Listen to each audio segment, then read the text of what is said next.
ma'am. Dr. Minu Maheshwari, ma'am, is presently being designated as Head and Associate Professor in Department of Commerce and Management, University of Kota. Dr. Maheshwari got her MCom, ABST, MPhil, ABST, and PhD degrees from University of Rajasthan, Jaipur. Dr. Maheshwari also possesses professional degree of ICWA from Institute of Cost Accountant, Kolkata. She has been awarded with National Scholarship from Secondary to MCom and Departmental Research Fellowship in PhD by University of Rajasthan, Jaipur. Dr. Maheshwari also served as lecturer ABST in Government MSJ College, Bharatpur after RPSC selection. She has been head Department of Commerce and Management, University of Kota, Kota from 31st 10-2010 to 23/8/2012. Dr. Maheshwari has been awarded with the major research project by Mahatma Gandhi National Council of Rural Education under Ministry of Higher Education, Government of India, and also she has completed a UGC major research project entitled Corporate Governance Standard and Disclosure Practices, a case study of BSE Sensex companies. Presently, Dr. Maheshwari is a National Executive Member of Indian Accounting Association and General Secretary of Indian Accounting Association, Kota branch, and a life member of several academic and professional bodies like Indian Accounting Association, Indian Commerce Association, Research Development Association, and ICAI. She is continuously contributing a lot of towards professional development as a member of professional body liaison committee of Indian Accounting Association. She is a member of Academic Council of University of Kota, Kota.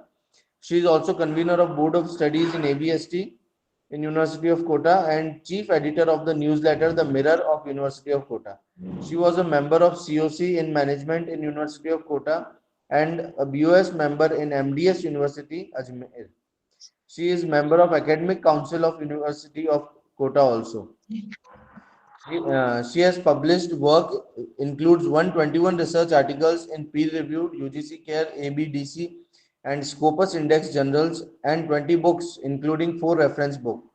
Dr. Maheshwari has also presented 116 research papers in national and international conferences, seminar, and webinar. Dr. Maheshwari has been awarded with 6 Best Paper Awards for her publications in journals and presentations at various national and international conferences. She has also been awarded with Best Women Researcher Award, Inspira IRA Academic Excellence Award 2020, and Award of Excellent Work in Education Field by Government of Rajasthan. She has also been awarded by Rotary Club and Lions Club Kota for her contribution in teaching field. Dr. Maheshwari has organized various roundtable discussions, seminars, and webinars nationally.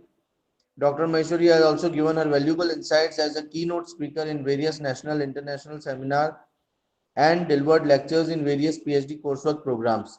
She has guided 9 MPhil dissertations and 5 research scholars have been awarded PhD degree under her supervision. Presently, Dr. Maheshwari is guiding 5 research scholars for PhD. She has also guided and supervised more than 100 major research projects of MCom Accounting and Finance, MBA students, and is also continuously engaged in shaping quality research in the field of accounting and commerce. Today, I welcome Dr. Maheshwari and I congratulate all the participants for having such a experienced lecturer to share his words of wisdom with us. Now, I hand over this session to you, ma'am. Good afternoon, ma'am. Good afternoon, Good ma'am. afternoon. Good afternoon. Thank you Oh, so much. Good afternoon Ashish, ma'am. मेरे छोटे भाई के समान आशीष, thank you so much, इतना अच्छा सा introduction दिया, कुछ ज्यादा ही दिया। Good afternoon, madam. Good afternoon. Good afternoon, madam. Good afternoon. Good वैसे आफ्टरनून ही बस मैम। 10 मिनट्स लेट हो गए तो हम शुरू करें पहले, फिर हम बात करेंगे। Today's topic for my lecture is formulation of hypothesis and testing. In fact, this is a technical topic, but I will try my best to explain in very lucid and simple language this topic.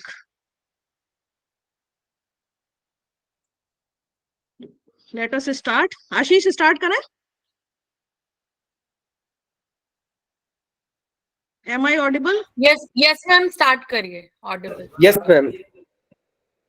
Okay. Language क्या रखें हम, आशीष ये भी बताएं. Yes, ma'am. Hindi रखिए ma'am. Hindi रखिए। हिंदी. मैं bilingual. Hindi madam. English रखिए। ओके मैं ओके, bilingual मैक्सिमम होगा। हिंदी रखेंगे, कहीं हम इंग्लिश जहाँ नीड होगी वहां हम इंग्लिश भी रखेंगे. ठीक है, स्टार्ट हम यहाँ से करते हैं. आज का हमारा टॉपिक है hypothesis framing and testing. This is actually somewhat technical topic, but I will try my best to explain in very lucid and simple language. These are steps of research process. You all have read about these steps of research. बहुत सारे researcher, बहुत सारे experts आ चुके हैं, तो इनमें से आपको बहुत सारे टॉपिक्स पर शायद लेक्चर मिल चुके होंगे कि रिसर्च क्या होती है, रिसर्च कैसे की जाती है, रिव्यू ऑफ लिटरेचर क्या होता है. बहुत सारे टॉपिक्स आप लोग डिस्कस कर चुके होंगे, आपके बहुत सारे लेक्चर हो चुके होंगे. तो ये हम रिसर्च, क्योंकि सारे ही हम रिसर्च स्कॉलर हैं, तो हम रिसर्च स्कॉलर से स्टार्टिंग से बात करेंगे. ये सारे रिसर्च स्टेप्स हैं, है ना. एक के बाद हमें एक स्टेप्स करना होता है, तब जाके हमारी पीएचडी कंप्लीट होती है. तो सबसे पहला स्टेप हमारा होता है आइडेंटिफिकेशन ऑफ रिसर्च प्रॉब्लम. कि अभी अभी तुम सब सारे स्टूडेंट नए नए एनरोल हुए हो, तो सबसे पहले हमें ये डिसाइड करना होता है कि हमारी रिसर्च प्रॉब्लम क्या होगी. रिसर्च प्रॉब्लम मीन्स हमारी रिसर्च का टॉपिक क्या होगा. तो ये हम कैसे डिसाइड करेंगे, ये हमारे सुपरवाइजर के साथ मिलकर हम डिस्कस भी करेंगे, या हमारे कोई अभी लेक्चर होंगे उसमें हम डिसाइड करेंगे कि हम रिसर्च किस टॉपिक पर काम करें. रिसर्च टॉपिक डिसाइड करने से पहले हमें ये देखना पड़ेगा कि एग्जिस्टिंग एनवायरनमेंट क्या है. एग्जिस्टिंग एनवायरनमेंट मीन्स हमारे उस टॉपिक से रिलेटेड, हमारे सब्जेक्ट से रिलेटेड हम स्टडी करेंगे. फिर जब हमारा टॉपिक डिसाइड हो जाएगा तो हम उस टॉपिक पे डिसाइड करेंगे कि हमारे रिसर्च के ऑब्जेक्टिव्स क्या रहेंगे. क्योंकि रिसर्च एक बहुत वास्ट टर्म है, हम रिसर्च बहुत सारी कर सकते हैं, लेकिन हमारी पीएचडी एक लिमिटेड है, लिमिटेड टाइम के लिए है, लिमिटेड हमारे पास एनर्जी है, लिमिटेड समय है कि हमें अपनी पीएचडी 3 साल 4 साल में कंप्लीट करनी है. तो हम उसके अकॉर्डिंग डिसाइड करेंगे कि हमारी रिसर्च के ऑब्जेक्टिव्स क्या होंगे. जब हम ऑब्जेक्टिव्स डिसाइड कर लेंगे तो हम अपनी रिसर्च का सबसे पहला काम करेंगे review of literature. Review of literature means scan the existing literature, कि उस टॉपिक पर, उस रिलेटेड थीम पर अभी तक और पास्ट रिसर्चर क्या क्या काम कर चुके हैं. जब हम पास्ट रिसर्च को पढ़ते हैं तो हमारा एक वास्ट हमें मिलता है, एक पूरा एनवायरनमेंट मिलता है कि अभी तक इस टॉपिक पर क्या क्या काम हो चुका है और क्या नहीं हुआ है, वो हमें अब करना चाहिए. जो काम हो चुका है वो तो हो चुका है, तो हमें अब इससे डिफरेंट क्या करना है, ये हम रिव्यू ऑफ लिटरेचर जितना वास्ट करेंगे. मेरा सारे स्टूडेंट से यही एक रिक्वेस्ट है कि रिव्यू ऑफ लिटरेचर को बहुत सिंसियरली करें और बहुत डेप्थ में करें. जितना आप रिव्यू ऑफ लिटरेचर अच्छा करेंगे, जितना ज्यादा करेंगे, आप अपनी पीएचडी में उतना ही अच्छा काम कर पाएंगे. तो रिव्यू ऑफ लिटरेचर करें. उसके बाद नेक्स्ट स्टेप आएगा फॉर्मुलेट द हाइपोथेसिस, जो हमारा आज का टॉपिक है. हाइपोथेसिस फ्रेम करने के बाद, फॉर्मुलेट करने के बाद नेक्स्ट स्टेप होता है रिसर्च प्लान डेवलप करना. रिसर्च प्लान मीन्स उसमें हम पूरी प्लानिंग करते हैं कि हमारी पीएचडी का साइज क्या होगा, सैंपल साइज क्या होगा, वेरिएबल्स क्या होंगे, डेटा क्या होगा, ये सारा कुछ डिसाइड करना. Planning of sampling design next step. उसमें हम डिसाइड करते हैं कि हमारा पूरा जो हमारी रिसर्च होगी उसका सैम्पलिंग डिजाइन किस टाइप से होगा. सैम्पलिंग डिजाइन मीन्स हम डिसाइड कर लेंगे कि ये हमारे सैंपल होंगे, इतना इसका साइज होगा, उसके अकॉर्डिंग ही हम कलेक्शन ऑफ डाटा करेंगे. क्योंकि हमारे पास इतना सारा डाटा अवेलेबल है आजकल, चाहे कंप्यूटर पे देख लें, इंटरनेट पे देख लें, सोसाइटी में देख लें, कि हम बहुत कुछ इकट्ठा कर सकते हैं, लेकिन हमें तो जो हमारे ऑब्जेक्टिव लिए उसके according sample design required information. अब हमारे पास इंफॉर्मेशन कलेक्ट हो गई, उसके बाद हम अपनी डेटा को, क्योंकि आपने न्यूज़पेपर से ले लिया, मैगजीन से ले लिया, जर्नल से ले लिया, बहुत सारा डाटा आ गया, तो हमें एक पीएचडी को अपनी कंप्लीट करना है, एनालिसिस करना है. तो उस पूरे डाटा को हम एक टेबुलेशन फॉर्म में लाएंगे. टेबुलेशन लाने के बाद उस डेटा का फिर हम एनालिसिस करेंगे. एनालिसिस कैसे होगा, नेक्स्ट स्टेप होगा हमारा टेस्टिंग ऑफ हाइपोथेसिस. ये टेस्ट होने के बाद हम ये रिलेवेंस देखेंगे कि जो हम रिसर्च कर रहे थे वो हमारी कहाँ तक फुलफिल हो रही है, क्या हमारे रिजल्ट आ रहे हैं, और फिर लास्ट में हमारा रिजल्ट एंड फाइंडिंग को डिस्प्ले करना या प्रेजेंटेशन करना. तो ये हमारा पूरा एक मोटा मोटा जो मैंने बताया स्टेप्स ऑफ रिसर्च प्रोसेस है. ये मैंने स्टेप्स बताए, लेकिन मेरा आज का टॉपिक केवल इसी पर है, formulate the hypothesis and testing of hypothesis. ये मेरे को सारे बताने की जरूरत इसलिए पड़ी कि ये पता रहे कि हमारा जो आज का टॉपिक है वो कहाँ एग्जिस्ट करता है, कि कहाँ कहाँ हमें काम करना है। तो formulate of hypothesis and testing of hypothesis. अब हाइपोथेसिस हो सकता है बहुत सारे स्टूडेंट के लिए नया टर्म हो, और कोई बड़ी बात भी नहीं है, नया टर्म है भी है। रिसर्च स्टूडेंट के लिए बिल्कुल नई टर्मिनोलॉजी है कि हाइपोथेसिस होता क्या है। पहली बार आप लोग सुन रहे होंगे, हो सकता है कुछ ने सुन भी रखा हो हाइपोथेसिस वर्ड, लेकिन मैक्सिमम के लिए आज ये नया वर्ड है कि हाइपोथेसिस होता क्या है। तो आज हम यही इसी पर मेन बात करेंगे, फॉर्मुलेशन ऑफ हाइपोथेसिस। तो अब हमारे दिमाग में आएगा कि क्या चीज है ये हाइपोथेसिस, व्हाट इज हाइपोथेसिस, इस हाइपोथेसिस की नीड क्या है, इसे हम क्यों पढ़ रहे हैं, एक हाइपोथेसिस की कैरेक्टरिस्टिक्स क्या होती हैं, हाइपोथेसिस की एक पीएचडी थीसिस में इंपॉर्टेंस क्या है, हाइपोथेसिस फ्रेमिंग में क्या क्या डिफिकल्टीज आती हैं, और किन किन टाइप्स की हाइपोथेसिस होती है, इन सारी चीजों पर आज हम बात करने वाले हैं। तो हाइपोथेसिस फॉर्मुलेशन क्या होता है, सबसे पहले तो हम देखें। तो हम अगर बात करते हैं सोशल साइंस और मैनेजमेंट रिसर्च की, जहां तक है साइंस में भी ऐसा होता है, हालांकि मैं कॉमर्स की स्टूडेंट हूँ तो मैं बहुत सारी बातें साइंस की नहीं बता पाऊंगी क्योंकि कॉमर्स स्टूडेंट हूँ, पर हाँ मैं ये कह सकती हूँ कि साइंस हो, सोशल साइंस हो, मैनेजमेंट हो, रिसर्च हाइपोथेसिस हर ही पीएचडी में फॉर्मुलेट की जाती है। हाइपोथेसिस फॉर्मुलेट होती है, फिर इसके बाद इसकी टेस्टिंग की जाती है। तो हम टेस्टिंग की भी बात करेंगे, टेस्टिंग क्या चीज होती है। और हर पीएचडी रिसर्च के लिए, हर कोई भी रिसर्च कहते हैं हम, पीएचडी हो या एमफिल रिसर्च हो या हम डेजर्टेशन भी अगर लिख रहे हैं पीजी में, तो हाइपोथेसिस एक बहुत इंपॉर्टेंट और कहते हैं हम एक बेसिक नीड है कि हाइपोथेसिस फॉर्मुलेशन करना है और फ्रेम करना किसी भी रिसर्च प्रोसेस की एक सफलता को डिसाइड कर देता है। अगर आपने हाइपोथेसिस प्रॉपरली फ्रेम कर ली है, इट मींस आप पीएचडी में एक सही डायरेक्शन पर चल रहे हैं और आपकी पीएचडी सही डायरेक्शन में जा रही है, आप सही डाटा कलेक्ट कर रहे हैं, इसको एक इंश्योर कर देता है अगर आप हाइपोथेसिस सही फ्रेम करने में सक्सेस हो जाते हैं। अब नेक्स्ट मन में हमारे आएगा या सारे स्टूडेंट के आ रहा होगा, नीड ऑफ हाइपोथेसिस। हाइपोथेसिस की नीड क्या पड़ी। तो हाइपोथेसिस किसी भी रिसर्च में बहुत इंपॉर्टेंट पार्ट है। Hypothesis has very important place in research although it occupies a very small space in the body of thesis. अगर हम पूरी थीसिस की बात करें तो पूरी थीसिस एटलीस्ट हमारी 300 to 400 पेजेस की होती है, उसमें से हाइपोथेसिस मुश्किल से 1-2 पेजेस की होती है, लेकिन फिर भी वो इतनी इंपॉर्टेंट है। इतनी इंपॉर्टेंट क्यों है ये हम आगे अभी समझेंगे। तो रिसर्चर, जो भी रिसर्चर है, कोई स्टूडेंट है या कोई भी रिसर्चर हो सकता है, आगे बहुत सारे प्रोजेक्ट्स पे भी काम करते हैं पीएचडी के बाद, तो बिना हाइपोथेसिस के कोई भी रिसर्च आगे नहीं बढ़ती है। अब हाइपोथेसिस कितनी हो, एटलीस्ट 1 हाइपोथेसिस तो हर रिसर्च में होगी और उससे ज्यादा भी हो सकती है। A researcher can not proceed in the research work without formulating at least 1 और more than 1 hypothesis. If the researcher is not capable of formulating hypothesis, it proves that he or she may not be ready to understand its investigation.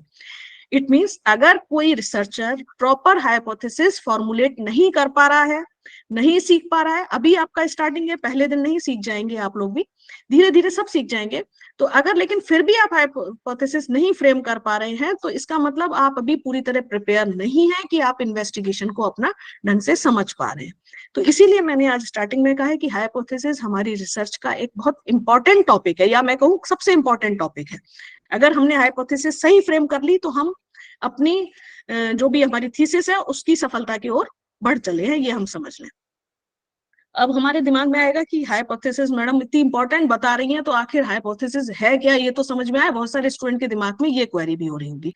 तो जब हम कोई भी research start करते हैं, जैसे आप लोग अभी कर रहे हो, हमने भी किसी दिन की थी, सभी लोग किसी ना किसी दिन तो स्टार्टिंग पॉइंट पर रहे होंगे। तो जो भी रिसर्च स्टूडेंट होता है वो बड़ा स्टार्टिंग में कंफ्यूज जैसा होता है, डिफ्यूज्ड, और उसे कुछ नहीं पता होता, बस ये समझ में आ रहा होता है मुझे पीएचडी करनी है, मुझे पीएचडी करनी है। जिस भी सब्जेक्ट का हो, सोशियोलॉजी हो, कॉमर्स हो, मैनेजमेंट हो, जिस सब्जेक्ट का हो, मुझे कॉमर्स में करनी है, मुझे मैनेजमेंट में करनी है, लेकिन करनी क्या है, रिसर्च करनी क्या है, ये तो अभी पता ही नहीं है ना। तो जब आप अपने अपने सुपरवाइजर से मिलेंगे तो धीरे धीरे ये चीजें होंगी। और अभी ये कोर्स वर्क भी यूनिवर्सिटी इसी एम से कराती है कि बेसिक्स स्टूडेंट को सारी चीजें पता लग जाए कि आखिर ये होती क्या है। तो स्टूडेंट जो भी है वो कंफ्यूज की पोजीशन में होता है, कोई थोड़ा ज्यादा होता है तो कोई थोड़ा कम होता है। जिसने थोड़ा अपने सीनियर से सुन रखा होता है तो उसको पहले चीजें पता होती है। तो व्हाट इज हाइपोथेसिस, सबसे पहला यही दिमाग में आता है. It may take long time for the researcher to say what question he had been answer seeking answer to. अब वो पीएचडी करने जा रहा है. PhD means research. किस चीज की रिसर्च, ये तो दिमाग में आएगा ना. तो जिस चीज की रिसर्च करना चाह रहे हो, जो आप चाह रहे हो अपने एनवायरनमेंट में, आपको लग रहा है ये एक प्रॉब्लम है, मैं इसका कुछ सॉल्यूशन निकालूं, मैं इस पे कुछ ढूंढूं, ये आखिर होता क्या है, रिसर्च हुई. रिसर्च का मतलब बस ये जाके खड़े हो जाना है कि मैं कॉमर्स में रिसर्च कर रहा हूँ, या मैं मैनेजमेंट में कर रहा हूँ, या किसी सोशल साइंस में कर रहा हूँ, ये रिसर्च नहीं. आपको ये सोचना पड़ेगा कि मुझे ऐसा अपने सब्जेक्ट के एनवायरनमेंट में, सब्जेक्ट से रिलेटेड सोसाइटी में क्या प्रॉब्लम नजर आ रही है कि जिसपे मुझे कुछ काम करना चाहिए, मुझे ढूंढना चाहिए, मुझे आंसर चाहिए कि इसमें आगे हो क्या रहा है, इसकी रिसर्च करना है, उसको हम रिसर्च कहेंगे. तो सबसे पहले हम एनवायरनमेंट से डिसाइड करना पड़ेगा कि हम क्या कुछ सर्च करने की सोच रहे हैं. सर्च के साथ हमेशा वर्ड लगा हुआ है रिसर्च. रिसर्च मतलब ऑलरेडी वो है, एग्जिस्टिंग है, लेकिन हम उसको करना चाह रहे हैं, रिसर्च करना चाह रहे हैं. तो वो हमें पहले डिसाइड करना पड़ेगा कि हम अपने टॉपिक से रिलेटेड क्या कुछ सर्च करना चाह रहे हैं. तो अब हाइपोथेसिस क्या है? हाइपोथेसिस क्या है? An educate statement about the research problem is very important. कि जो चीज हम सर्च करना चाह रहे हैं, जो हम रिसर्च करना चाह रहे हैं, उसके बारे में ही एक एडुकेट स्टेटमेंट बनाना, वही एक रिसर्च प्रॉब्लम है, और उससे रिलेटेड हमें डिटेल में लिखना, वो सब हाइपोथेसिस है. तो अब जैसे हम हाइपोथेसिस को कहें, क्या होता है hypothesis? Hypothesis is an assumption about relation between variables. अब बहुत सारे स्टूडेंट के लिए वेरिएबल वर्ड भी एक नया होगा, हो सकता है किसी लेक्चर में हो, आपका लेक्चर हो चुका हो किसी टॉपिक पर वेरिएबल्स पे. तो हाइपोथेसिस क्या होता है कि जो आपके रिसर्च थीसिस होगी, उसमें जो आपने वेरिएबल्स डिसाइड किए होंगे, उनके बारे में, उनके रिलेशन को बताने का एक एजम्पशन है hypothesis. It is a tentative explanation of the research problem और a guess about the research outcome. ये क्या है? जो आपकी रिसर्च प्रॉब्लम है उसके बारे में एक टेंटेटिव एक्सप्लेनेशन है. कंफर्म नहीं, टेंटेटिव, एक अनुमान लगा के हम एक्सप्लेनेशन कर रहे हैं. It contains variables that are measurable and specifying how they are related. Hypothesis क्या है कि जो आपके रिसर्च के वेरिएबल हैं, जो वेरिएबल भी कैसे, जो मेजरेबल हो, उनको डिफाइन करता है. A statement that lacks variables or that does not explain how the variables are related to each other, thus we can say that there is no hypothesis in scientific sense.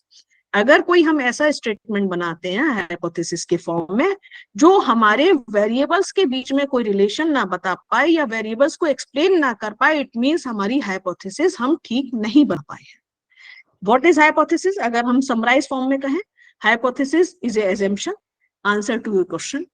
It is a tentative solution. Tentative solution for what? For your research. जो आप research करने जा रहे हैं, उसका एक tentative solution है. It is a prediction. Prediction means translates your research question into your prediction. It is a relationship between variables. तो हम ये कह सकते हैं, ये सब हम हाइपोथेसिस को डिफाइन कर रहे हैं कि हाइपोथेसिस क्या होता है. अब एक सिंपल सा मैं एग्जांपल दूं हाइपोथेसिस का क्या है, कि सपोज हम रिसर्च कर रहे हैं, उसमें हमने एक हाइपोथेसिस मान के चले हैं कि job satisfaction decreases as working hours increase. ठीक है, हम ये रिसर्च करने जा रहे हैं कि अगर काम के घंटे बढ़ा दिए जाते हैं तो वहां के जो एम्प्लॉयज हैं उनका जॉब सेटिस्फेक्शन घट जाता है. तो ये हमने एजम्पशन मानी है, हो सकता है ऐसा ना हो, लेकिन हम ये रिसर्च में अपना एक एजम्पशन मान के चल रहे हैं कि जैसे जैसे काम के घंटे बढ़ाए जाते हैं, वैसे वैसे वहां के एम्प्लॉयज में जॉब सेटिस्फेक्शन घटता चला जाता है. तो ये क्या हुआ? हमारा टेंटेटिव एजम्पशन हुआ, टेंटेटिव सॉल्यूशन हुआ, कंफर्म नहीं है. अब हम क्या करेंगे? हम अपनी रिसर्च इसी, सपोज इसी हाइपोथेसिस पे स्टार्ट कर रहे हैं, तो हम क्या करेंगे? अब हम रिसर्च करना शुरू करेंगे कि जॉब सेटिस्फेक्शन के डेटा इकट्ठे करेंगे. सपोज हमने सैंपल ले लिया, हमारी यूनिवर्सिटी ले लिया, तो हमारी यूनिवर्सिटी के एम्प्लॉयज से हम पूछेंगे आपको जॉब सेटिस्फेक्शन कब कब मिलता है, क्या आपके घंटे बढ़ाए जाते हैं. तो हमारे दो वेरिएबल हो गए यहाँ, वर्किंग आवर्स और जॉब सेटिस्फेक्शन. अब हम क्या करेंगे कि जो हमने सैंपल लिया है, सैंपल हम, ये हमारी रिसर्च पे डिपेंड है कि सैंपल में हम ऑफिसर्स लेते हैं, कि हम मिनिस्ट्रियल स्टाफ लेते हैं, कि हम टीचर्स लेते हैं. सपोज हम सारे ही लेते हैं. अब हम सारे लोगों से लेके ये डेटा इकट्ठा करेंगे कि आपके घंटे 5 होते हैं तो आपको कितना सेटिस्फेक्शन है, घंटे बढ़ा के 6 हो जाए, 7 हो जाए, 8 हो जाए तो कितना सेटिस्फेक्शन है. मैंने बताया था पहले हाइपोथेसिस फ्रेम होती है, ये हमारी हाइपोथेसिस फ्रेम हो गई. फिर हम डेटा कलेक्शन का काम करेंगे. तो हम क्या करेंगे? सर्वे करेंगे, सर्वे करके डेटा कलेक्ट करेंगे. अब हमने डेटा कलेक्ट किया, हमने सब लोगों से पूछ लिया, मैंने नेक्स्ट स्टेप बताया था उसके बाद टेबुलेशन करना। फिर हम डेटा को टेबुलेशन करेंगे, लिखेंगे कि इतने लोगों ने ये कहा, इतने लोगों ने ये कहा। मैं बहुत छोटे से एग्जांपल से क्लियर करने की कोशिश कर रही हूँ। फिर अब हमारी ये तो बन गया हाइपोथेसिस। फिर हाइपोथेसिस का मैंने नेक्स्ट स्टेप बताया था टेस्टिंग ऑफ हाइपोथेसिस। फिर हम हमारी हाइपोथेसिस को टेस्ट करेंगे। तो टेस्ट करने की बहुत सारे मेथड्स, बहुत सारे फॉर्मूलेज होते, हम टेस्ट करेंगे। फिर हम ये देखेंगे कि जो हमने ये एजम्पशन लिया था कि जॉब सेटिस्फेक्शन डिक्रीज हो जाता है अगर वर्किंग आवर्स बढ़ाए जाते हैं, तो ये हमारा एजम्पशन सही था या गलत था। जरूरी नहीं है कि हमारी जो हाइपोथेसिस हमने फ्रेम की थी हमेशा सच ही हो, हमेशा करेक्ट ही हो सकता है वो रॉन्ग भी हो जाए। क्योंकि हाइपोथेसिस कई बार रिसर्चर, अभी आप लोग पीएचडी करोगे तो आएगा कि जब हाइपोथेसिस आपकी रॉन्ग होने लगती है, डिसअप्रूव होने लगती है, तो जो रिसर्च स्कॉलर होता है बड़ा टेंशन में आ जाता है कि मेरी हाइपोथेसिस तो गलत साबित हो रही है, अप्रूव नहीं हो रही है। तो ये कभी भी घबराने की जरूरत नहीं है। जो भी हो रही है हाइपोथेसिस, चाहे प्रूव हो चाहे डिसअप्रूव हो, जो आपको अपनी एक्चुअल रिसर्च ही दिखानी है। तो हाइपोथेसिस डिसअप्रूव भी हो सकती है। ये मैंने यहाँ बहुत सिंपल एग्जांपल से समझाया कि हाइपोथेसिस क्या होती है, इसका एग्जांपल दिया। तो उसके अकॉर्डिंग हम कैसे डेटा कलेक्ट करेंगे, फिर कैसे उसकी टेस्टिंग करेंगे, तो ये हमारी हाइपोथेसिस का छोटा एग्जांपल। अगर अब हम बात करें कि हाइपोथेसिस है, भाई मैडम आप ये तो बताइए डेफिनेशन क्या है। तो अभी तक ऐसी कोई इसकी यूनिवर्सल डेफिनेशन नहीं है कि हम ये मान लें कि ये परमानेंट डेफिनेशन है। आज तक जितने रिसर्चर हुए उन्होंने अपने अपने रिक्वायरमेंट के अकॉर्डिंग हाइपोथेसिस को डिफाइन किया है। जैसे कुछ डेफिनेशन मैंने इसमें ली है। Hypothesis states what the researcher are looking for, hence it looks forward. Hypothesis क्या है कि जो रिसर्चर ढूंढ रहा है अपने काम में या अपनी रिसर्च के थ्रू जो ढूंढना चाह रहा है, वही हाइपोथेसिस है। इट मीन्स वो आगे की ओर देखती हुई होती है। A statement which is accepted temporarily as true and on the basis of research work confines. जब हम इसको डिफाइन करते हैं, जब हम शुरू में फ्रेम करते हैं, तो उसको हम टेम्परेरीली उस समय के लिए उसको सही मान लेते हैं, सच मानते हैं कि हाँ यही है, और फिर हम उसी के अकॉर्डिंग आगे। Ma'am, can we say it is futuristic? Everything we are taking like will be like that. We can say looks forward. We are working on that hypothesis, so it is looking forward. Third exemption, a tentative assumption drawn from knowledge and theory which is used as a guide in the investigation or of other facts and theories that are yet unknown.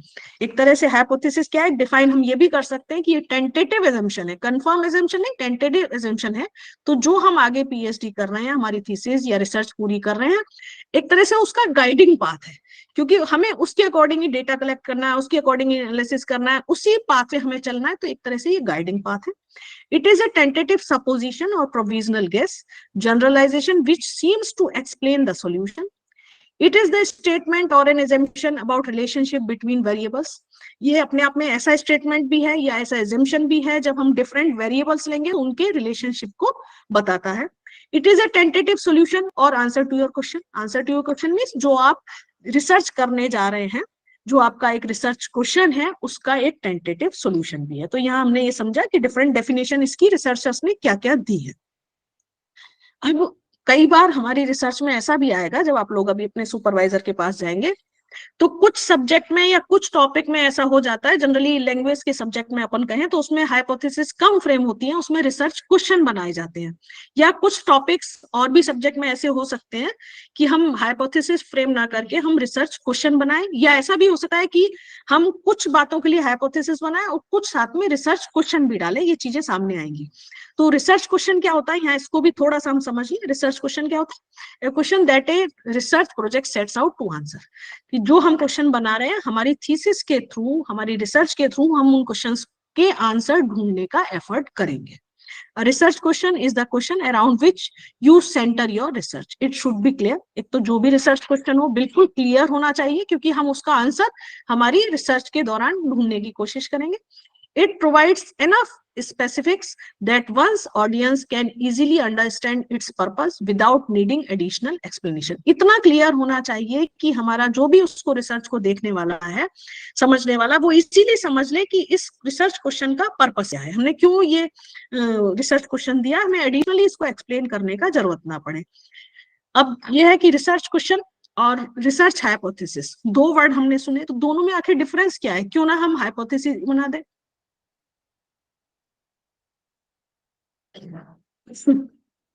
या research question ही बना दें। Questions are text questions ma'am, means हम लोग को पता है, to be point है ना, अप टू द मार्क है कि ये पूछना करके ये फाइंड आउट करना है, तो वो रिसर्च क्वेश्चंस हो गए जिसमें हम श्योर है, मतलब क्लियर है ना, विविड है। एंड रिसर्च हाइपोथेसिस मतलब ऐसा भी हो सकता है, इट कैन हैपन, वैसा वाला टेंटेटिव लेंगे फिर हम।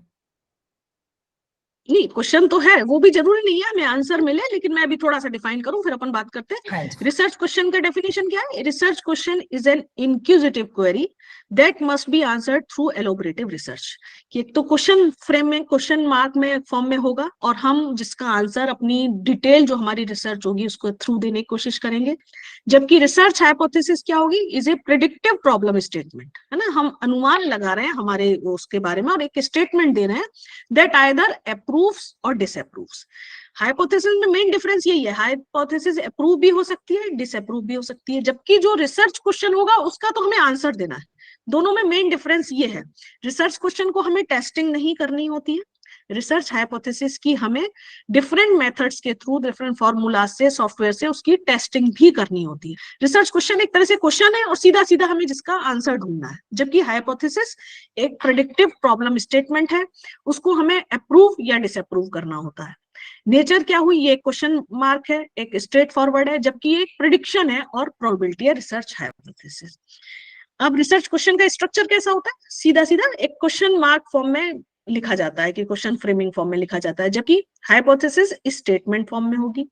अब मैं एक ही बात है उसको एग्जांपल दोनों तरीके से लिख के बताती हूँ तुम्हें। जैसे रिसर्च क्वेश्चन है, हम क्या लिखेंगे? What is the impact of the water pollution on mankind? मानव जाति के ऊपर वाटर पोल्यूशन का क्या असर होता है?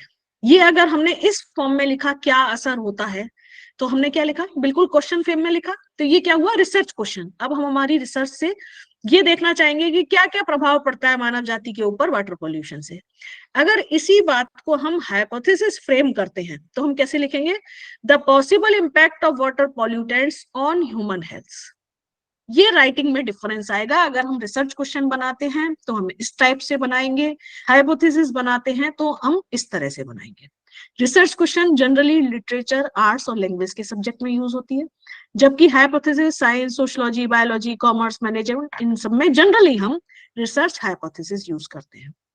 रिसर्च क्वेश्चन का आंसर डायरेक्ट आंसर होता है, सीधा हमने जैसे पूछा क्या क्या इम्पैक्ट होता है मानव जाति के ऊपर, तो हम इसका सीधा आंसर देंगे।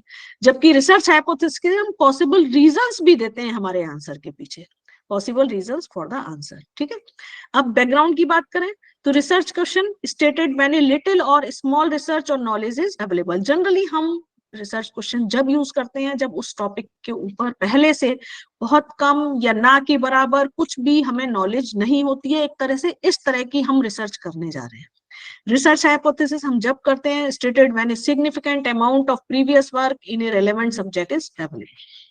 एप्लीकेशन यूज्ड इन क्वालिटेटिव और क्वांटिटेटिव स्टडीज में यूज होता है, जबकि hypothesis used in quantitative, scientific, experimental studies सभी में रिसर्च हाइपोथेसिस यूज होती है। तो मेरे हिसाब से बहुत कुछ क्लियर हुआ होगा कि रिसर्च क्वेश्चन हमें रिसर्च में हमारी कब यूज करना है और रिसर्च हाइपोथेसिस हमें यूज कब करनी है। अब हम बात करें कि हाइपोथेसिस हमने ये समझा क्या होता है, अभी और एग्जांपल से मैं और क्लियर करूंगी। लेकिन एक अच्छी हाइपोथेसिस बनाने के लिए उसमें क्या क्या क्वालिटीज होनी चाहिए कि अब हम कहें कि हमारी हाइपोथेसिस बहुत अच्छी फ्रेम हुई है, बहुत प्रॉपर फ्रेम हुई है। एक good hypothesis should be simple and precise. सबसे पहला हमारी हाइपोथेसिस बिल्कुल प्रिसाइज होनी चाहिए और सिंपल होनी चाहिए, बहुत कंफ्यूजिंग सेंटेंस नहीं होने चाहिए।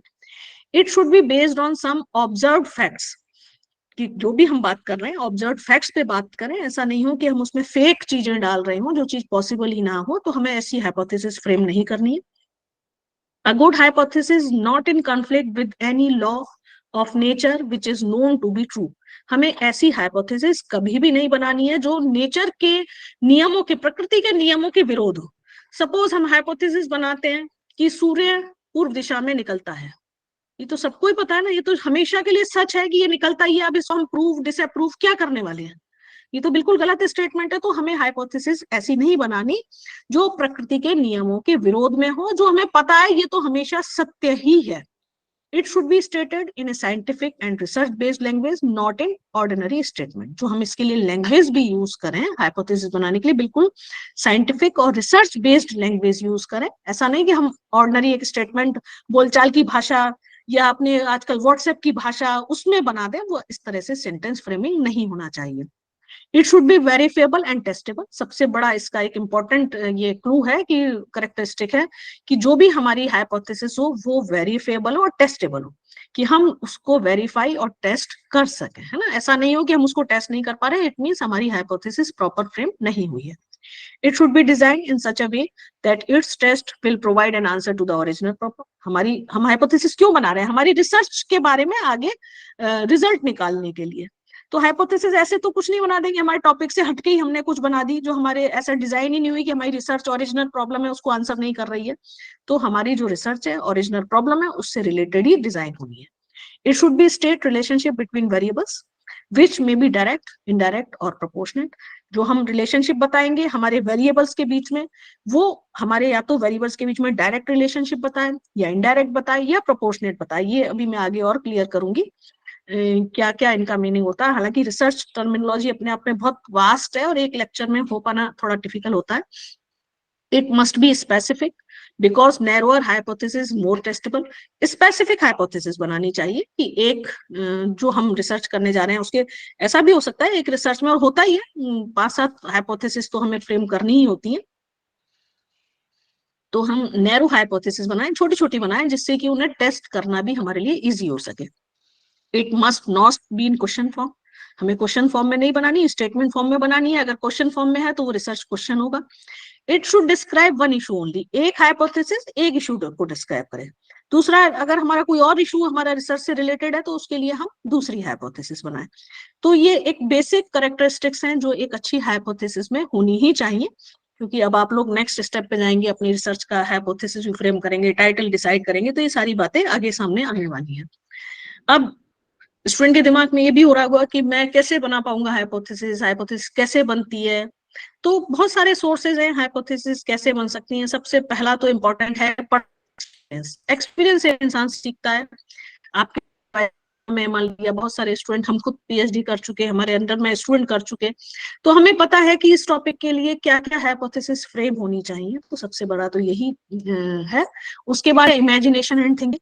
तो मैंने शुरू में बोला था ये इमेजिनेशन एंड थिंकिंग ये कैसे डेवलप होती है कि आप बहुत सारी रिव्यूज पढ़ें, रिव्यू ऑफ लिटरेचर, क्योंकि रिसर्च पर काम करने से पहले अभी 6 महीने का टाइम इसीलिए यूनिवर्सिटी देती है कि आप जितना हो सके मैक्सिमम रिव्यूज करें। आप पुराने आर्टिकल्स, पुरानी जर्नल, पुरानी पीएचडी थीसिस उनको गो थ्रू करें तो आपको पता लगेगा कि उन्होंने अपने रिसर्च में क्या क्या हाइपोथेसिस फ्रेम किए हैं, वो क्यों किए हैं।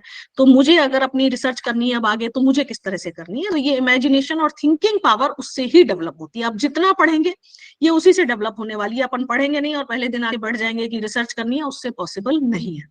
मैं तो मेरे स्कॉलर्स को जब तक वो एटलीस्ट 200 रिव्यूज नहीं कर देती मैं आगे नहीं बढ़ती। उसके बाद साइंटिफिक थ्योरी, आप पुरानी आपके सब्जेक्ट की जो भी थ्योरीज है, साइंटिफिक का मतलब केवल साइंस ही नहीं होता, हर सब्जेक्ट में भी अपनी अपनी थ्योरीज होती हैं, तो उन थ्योरीज को पढ़ें। प्रीवियस स्टडीज, पास्ट रिसर्च, जो मैंने कहा पहले की रिसर्च को पढ़ें।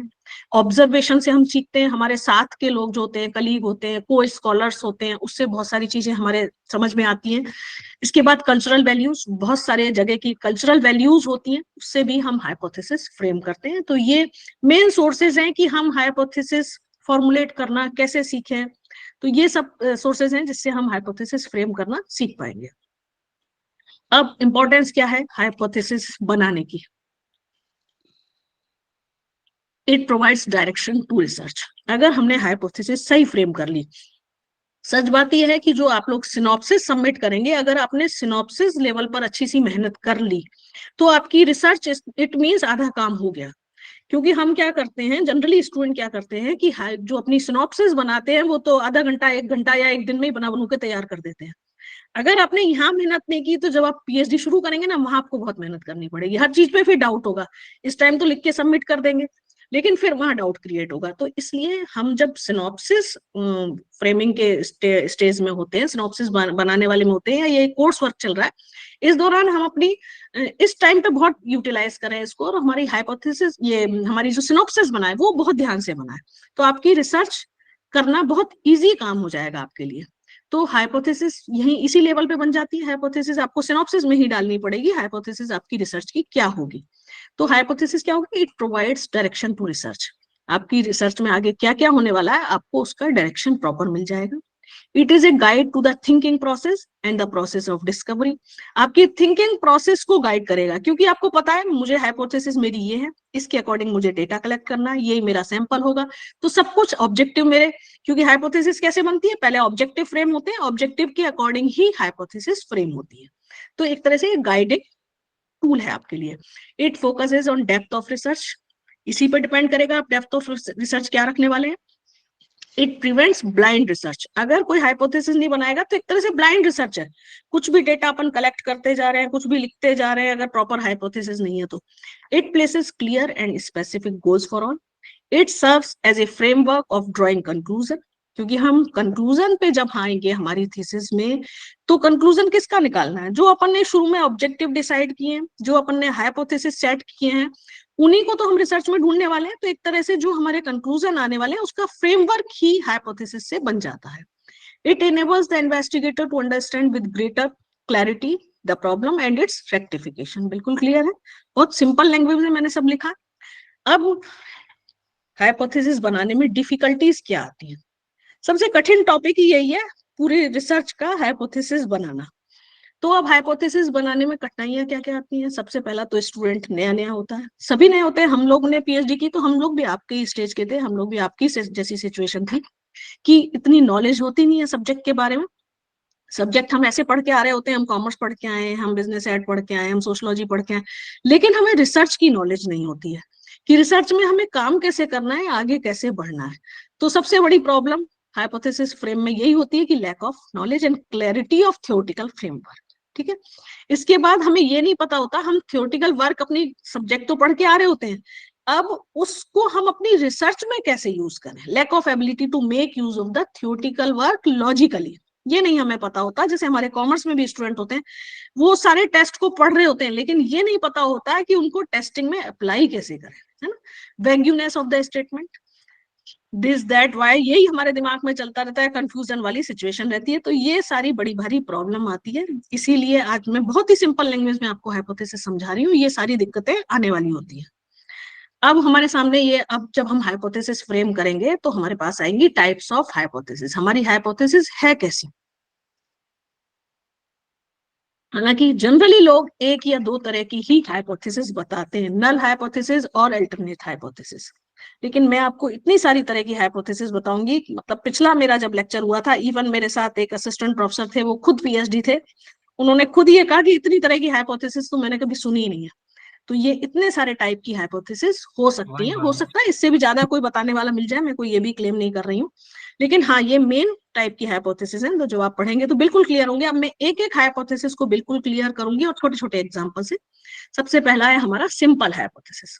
ठीक है, simple hypothesis, it shows relationship between one dependent variable and one independent variable. बहुत सिंपल सी लैंग्वेज है कि ये हाइपोथेसिस कौन सी होती है सिंपल हाइपोथेसिस, जब हमारा एक डिपेंडेंट वेरिएबल होता है और एक इंडिपेंडेंट वेरिएबल होता है। जब दोनों तरह के वेरिएबल, दोनों तरफ एक एक वेरिएबल है, दोनों के बीच में जब रिलेशनशिप शो की जाती है, ऐसी हाइपोथेसिस को हम सिंपल हाइपोथेसिस कहते हैं। बिल्कुल सिंपल लैंग्वेज इसकी डेफिनेशन।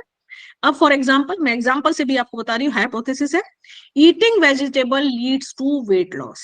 ठीक है, वेजिटेबल हम जैसा जैसा खाते हैं, हम जितनी सब्जियां खाते हैं उससे हमारा वजन कम होता है। ये हमने एक हाइपोथेसिस बनाई है, हो सकता है ये डिसअप्रूव भी हो जाए, पर लेकिन हमारी हाइपोथेसिस है कि सब्जियां खाने से वजन कम होता है। तो अब देखो इसमें दो वेरिएबल है, ठीक है। अब इंडिपेंडेंट वेरिएबल कौन सा हुआ? वेजिटेबल, और डिपेंडेंट कौन सा हुआ? Weight loss. दो वेरिएबल हो गए, दोनों के बीच में हमने रिलेशनशिप बताई, it means it is simple hypothesis. दूसरा example, smoking leads to cancer. ठीक है, हमने ये हाइपोथेसिस ली है कि स्मोकिंग करने से कैंसर होता है।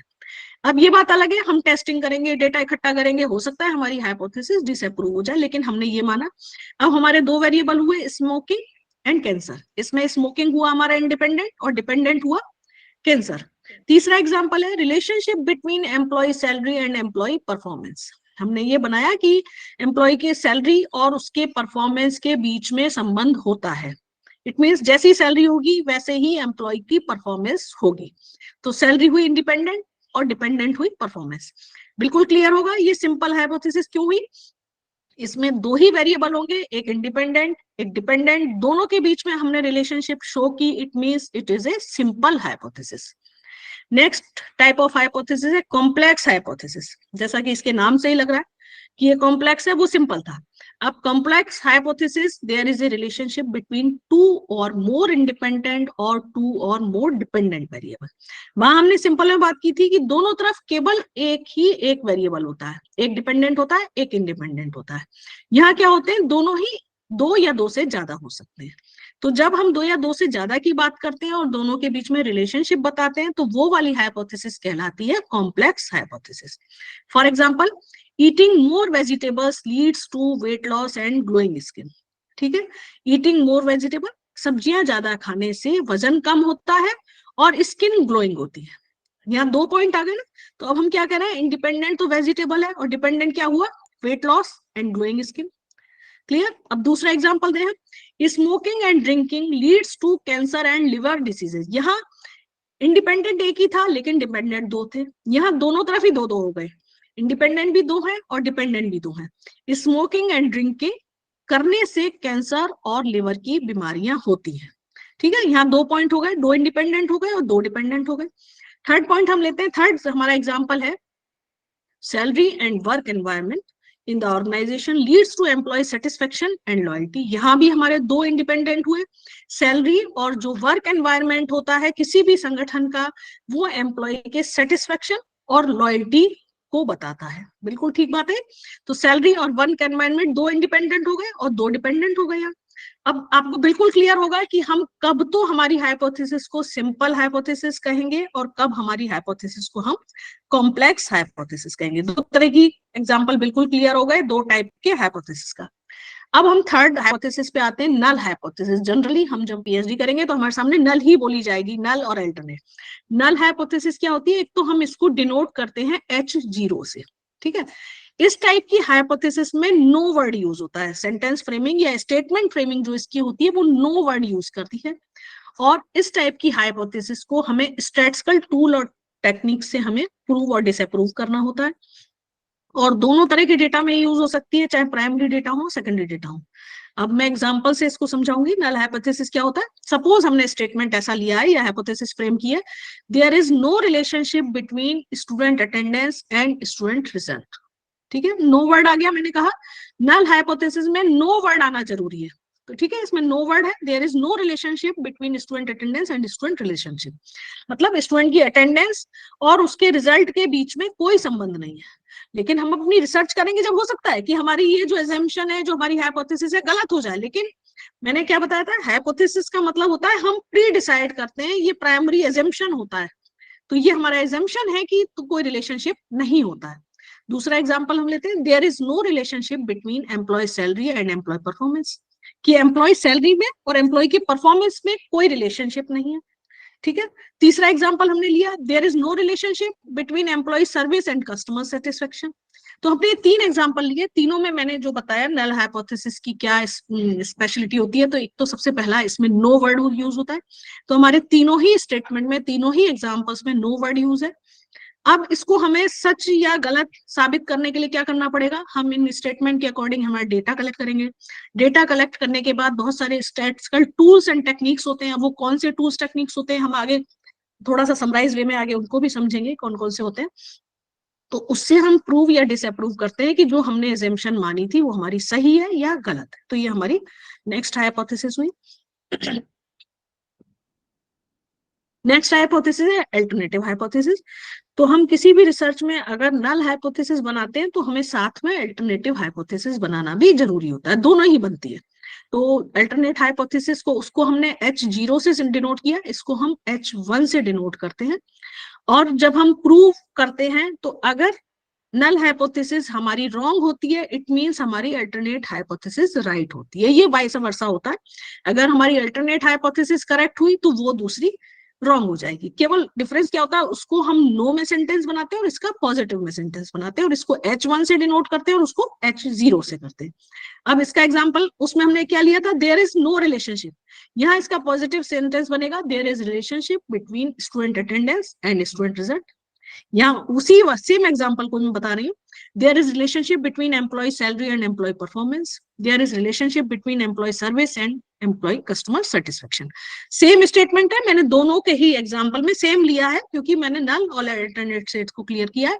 नल है तो हम उसको केवल नो वाले सेंटेंस के फ्रॉम में अगर स्टेटमेंट फ्रॉम फ्रेम करेंगे, और अल्टरनेट में पॉजिटिव स्टेटमेंट फ्रेम करेंगे। तो ये क्लियर है अल्टरनेट हाइपोथेसिस क्या होती है।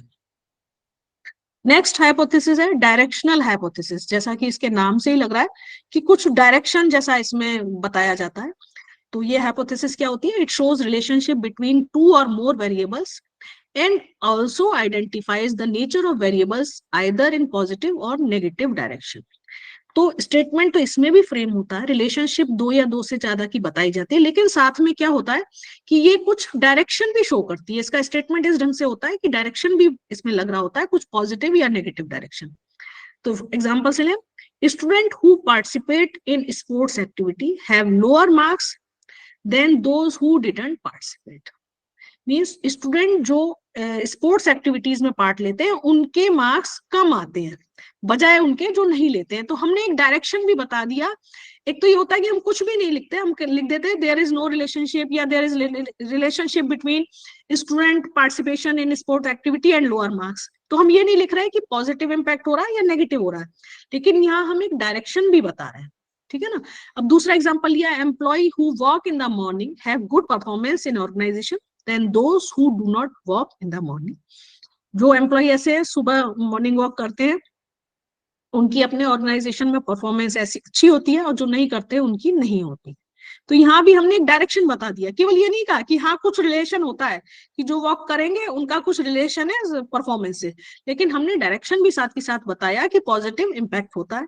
MBA students who attend pre placement या grooming session have good placement than those who do not attempt a session.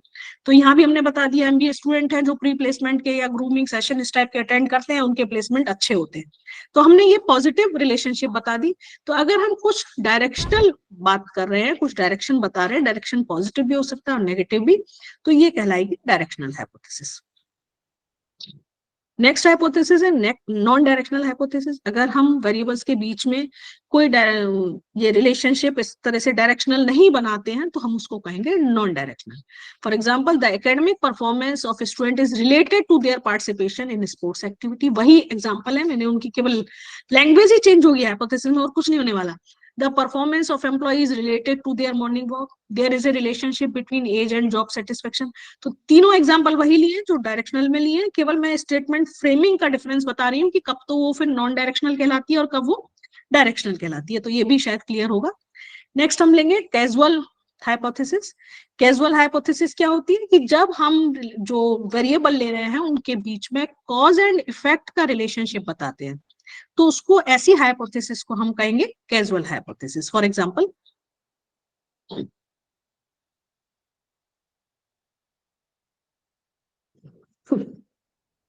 Student who participated in sports activities spend less time for study which leads to lower mark. अब मैंने इसमें क्या बताया था आपको कि cause and effect relationship होगी, relationship भी होगी, लेकिन उसका कारण भी हमने कहीं डाला होगा। स्टूडेंट जो स्पोर्ट एक्टिविटीज में पार्टिसिपेट करते हैं उनके मार्क्स कम आते हैं। कम क्यों आते हैं इसका रीजन भी दिया है, because spend less time for study. अगर हम उसमें रीजन भी देते, कॉज एंड इफेक्ट रिलेशनशिप बताते, तो ये हमारी कैजुअल हाइपोथेसिस हुई। Next example, employees who walk in the morning have good health which leads to good performance. अगर हम खाली लिख देते हैं employees who walk in the morning leads to good performance, तो वो कैजुअल नहीं होती, लेकिन हमने कैजुअल कैसे बना दिया, इसको कॉज भी दिया है, हैव गुड हेल्थ, क्योंकि मॉर्निंग वॉक करेंगे तो उनकी हेल्थ अच्छी होगी जिससे उनकी परफॉर्मेंस अच्छी होगी। तो हमने अगर कॉज एंड इफेक्ट रिलेशनशिप भी मेंटेन की है, इसमें एक्सप्लेन की है, तो ये हमारी कैजुअल हाइपोथेसिस हुई। Next example, student who participated in pre placement session perform good in interview which leads to final placement. क्योंकि ऐसे सेशन में जो बच्चे पार्टिसिपेट करते हैं वो इंटरव्यू में अच्छा परफॉर्म करते हैं जिससे कि उनका प्लेसमेंट अच्छा होता है। तो ये बिल्कुल क्लियर है कि कैजुअल रिलेशन हाइपोथेसिस क्या होती है। Next is empirical hypothesis. It is based on some empirical evidences using observation and experiments. इसे हम वर्किंग हाइपोथेसिस भी कह देते हैं। ये हाइपोथेसिस क्या होती है? एम्पेरिकल होती है। एम्पेरिकल मीन्स हम एक्चुअली इनको करके देखते हैं। फॉर एग्जाम्पल हम ये कह रहे हैं eating ice cream leads to absentees. अब हमने बात कह दी कि आइसक्रीम खाने से एब्सेंटीज बढ़ती है, एब्सेंट ज्यादा रहते हैं स्टूडेंट।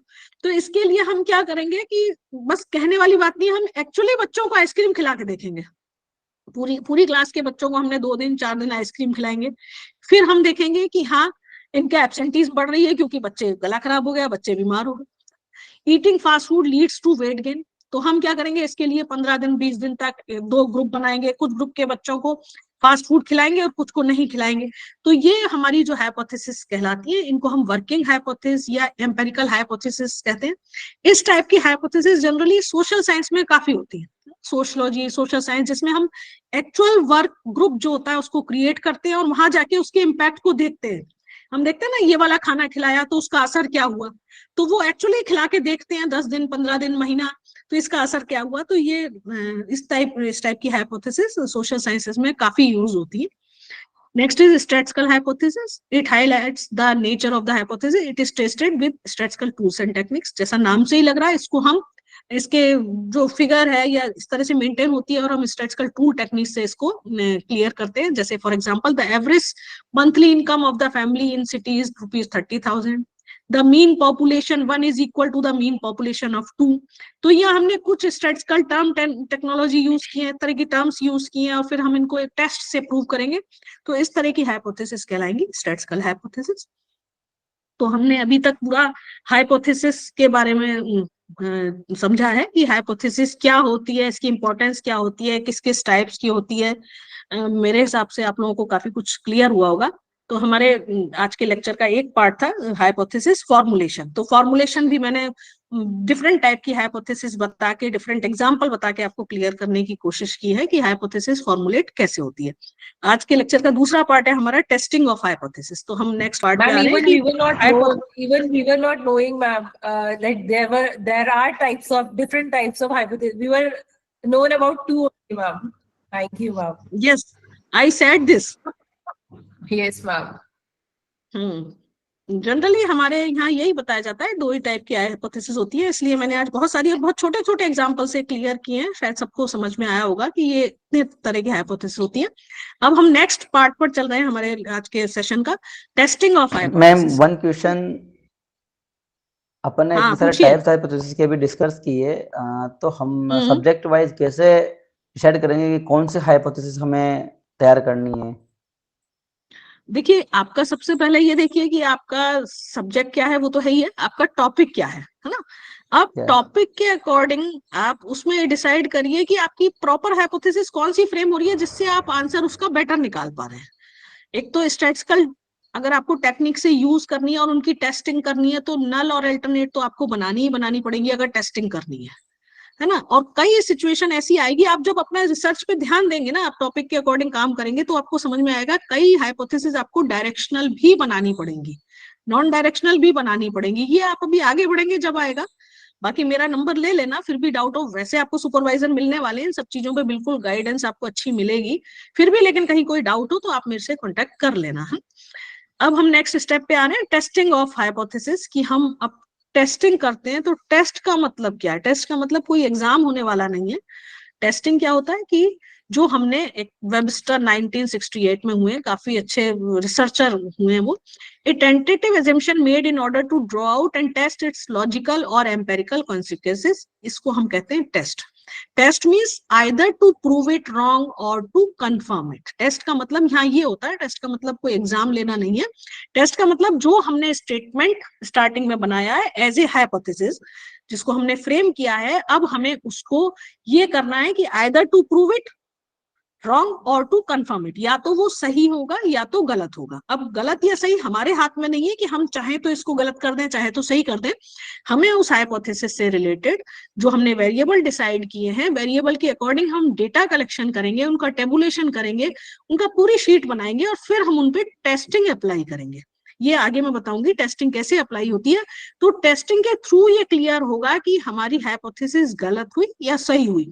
और आपकी रिसर्च में आगे बढ़ते हुए ये कभी जिद पे मत रहना कि हमारी सारी हाइपोथेसिस सही ही होनी चाहिए। कई स्टूडेंट इस स्टेज पे भी आ जाते हैं कि गलत होते ही अपने डेटा में मैनिपुलेशन शुरू कर देते हैं और इतनी टेंशन में आ जाते हैं कि गलत हो रही है तो डेटा को ही चेंज करने लग जाते हैं। आपको ऐसा बिल्कुल भी नहीं करना है। गलत हुई तो हुई, कोई बात नहीं। रिसर्च यही तो है कि जो हमने एक्चुअल वर्क किया वो सामने आ गया, या तो गलत है या तो सही है। हम ये थोड़ी कह रहे हैं ये सब कुछ सही होने वाला है, हो तो सकता है ना गलत हो। अब मान लो इतना सा एग्जाम्पल मैंने दिया कि आइसक्रीम खाने से बच्चे बीमार होते हैं, तो अगर सर्दी में खाएंगे तो निश्चित बीमार होते हैं, हो सकता है गर्मी में ना हो बीमार। तो ये हमारी डिसअप्रूव होगी ना हाइपोथेसिस। तो जब कभी भी कंफर्म नहीं होना है कि हाइपोथेसिस हमेशा सही ही होनी है। Since statement in hypothesis have to be put to empirical investigation, the definition of hypothesis excludes all statement which are merely opinions. एक और चीज जो हम स्टेटमेंट को प्रूव और डिसअप्रूव करते हैं, तो हमारी हाइपोथेसिस में कभी भी ऐसे स्टेटमेंट मत लेना कि जो ओपिनियन फॉर्म में हो। ओपिनियन फॉर्म में जैसे हम लिख देते एजिंग इंक्रीजेस एलिमेंट्स, तो इस तरह का हमें नहीं देना। वैल्यू जजमेंट नहीं देना। वैल्यू जजमेंट मींस हम देते हैं contemporary politicians are corrupt and have a vested interest to serve. तो इस तरह का हमें कोई भी वैल्यू जजमेंट नहीं बनाना कि हम कह दें सारे ही ऐसे होते हैं, हम ये कैसा कह सकते हैं, तो बिल्कुल गलत बात है। तो हम ऐसे वैल्यू जजमेंट के सेंटेंस नहीं कह सकते। हम नॉर्मेटिव हाइपोथेसिस नहीं बनानी। Normative means all people should go for a morning walk, तो हम ऐसा एक स्टेटमेंट या ऑर्डर फॉर्म में थोड़ी बना रहे हैं। ऑल पुट हम ये लिख सकते हैं कि हाँ मॉर्निंग वॉक अच्छा होता है, लेकिन हम कह दें all people should go for a morning walk. किसी की परिस्थिति ऐसी है कि वो नहीं उठ सकता, किसी की ऐसी बीमारी है कि अभी उसको चलना मना किया, तो हम ये कैसे स्टेटमेंट बना सकते हैं। तो ये हमें इस तरह की हाइपोथेसिस नहीं बनानी है। In other words, A hypothesis carries clear implications for testing the stated relationship. That is, it contains variable that are measurable and specifying how they are related. मैं बार बार कह रही हूँ कि हमें हाइपोथेसिस में जो वेरिएबल लेने हैं वो हमेशा हमारे वेरिएबल और मेजरेबल होने चाहिए। ठीक है, अब हम इस पर आए हाइपोथेसिस टेस्टिंग की क्या प्रोसेस होनी चाहिए। ये एक साइंटिफिक मेथड है कि सबसे पहले हमारे दिमाग में एक क्वेश्चन रेज होगा कि क्या हम रिसर्च करने जा रहे हैं। ये कहीं ना कहीं दिमाग में आएगा कि हमें करना क्या है, ढूंढना क्या है, आखिर किस चीज की रिसर्च है। इसके बाद हम देखेंगे अपनी बैकग्राउंड ऑफ रिसर्च, देखेंगे कि और लोग क्या कर रहे हैं या अब तक इस टॉपिक पे क्या क्या हो चुका है। फिर हम हाइपोथेसिस फ्रेम करेंगे। फिर फ्रेम करने के बाद टेस्ट योर हाइपोथेसिस को एक एक्सपेरिमेंट के थ्रू हम उसको टेस्टिंग करेंगे। फिर हम एनालिसिस डाटा करके कंक्लूजन निकालेंगे और फिर लास्ट में हम एक रिपोर्ट लिखेंगे अपने रिजल्ट की, वाज योर हाइपोथेसिस करेक्ट और नॉट। ठीक है, तो ये हमारा एक तरह से एक साइंटिफिक मेथड रहेगा हाइपोथेसिस से रिलेटेड। अब हाइपोथेसिस में स्टेप्स क्या रहेंगी। सबसे पहले हम नल हाइपोथेसिस बनाएंगे। अगर हम टेस्ट वाली बात करते हैं तो एक तो हमारी नल हाइपोथेसिस बनेगी, उसी से रिलेटेड सेम हमारी अल्टरनेटिव हाइपोथेसिस बनेगी। नल हम नेगेटिव सेंटेंस फ्रेम में बनाएंगे, जैसे मैंने बताया no relationship, no word use करते हुए बनाएंगे। अल्टरनेट हमारा पॉजिटिव होगा। फिर उसके बाद टेस्ट करने के लिए, टेस्ट की भी एक लंबा प्रोसीजर है। टेस्ट कैसे होगा, डिटरमाइन योर रिस्क, अपन को अपनी रिस्क डिसाइड करनी पड़ेगी। अब ये रिस्क क्या होगी, ये भी क्वेश्चन आ रहा होगा, मैडम नए नए वर्ड बोलती जा रही हैं, तो ये हमें रिस्क डिसाइड करनी होगी। रिस्क के बाद हमें सैंपल साइज डिसाइड करना होगा कि हमारा सैंपल कौन सा है। सैंपल से रिलेटेड हमारा डेटा इकट्ठा करेंगे हम। फिर हमारे एप्रोप्रिएट हम टेस्ट यूज करेंगे, क्योंकि टेस्ट भी बहुत सारे होते हैं। रिजेक्ट योर नल और fail to reject your null hypothesis. फिर ये होगा हमारी या तो नल हाइपोथेसिस रिजेक्ट होगी या हमारी अल्टरनेट हाइपोथेसिस रिजेक्ट होगी।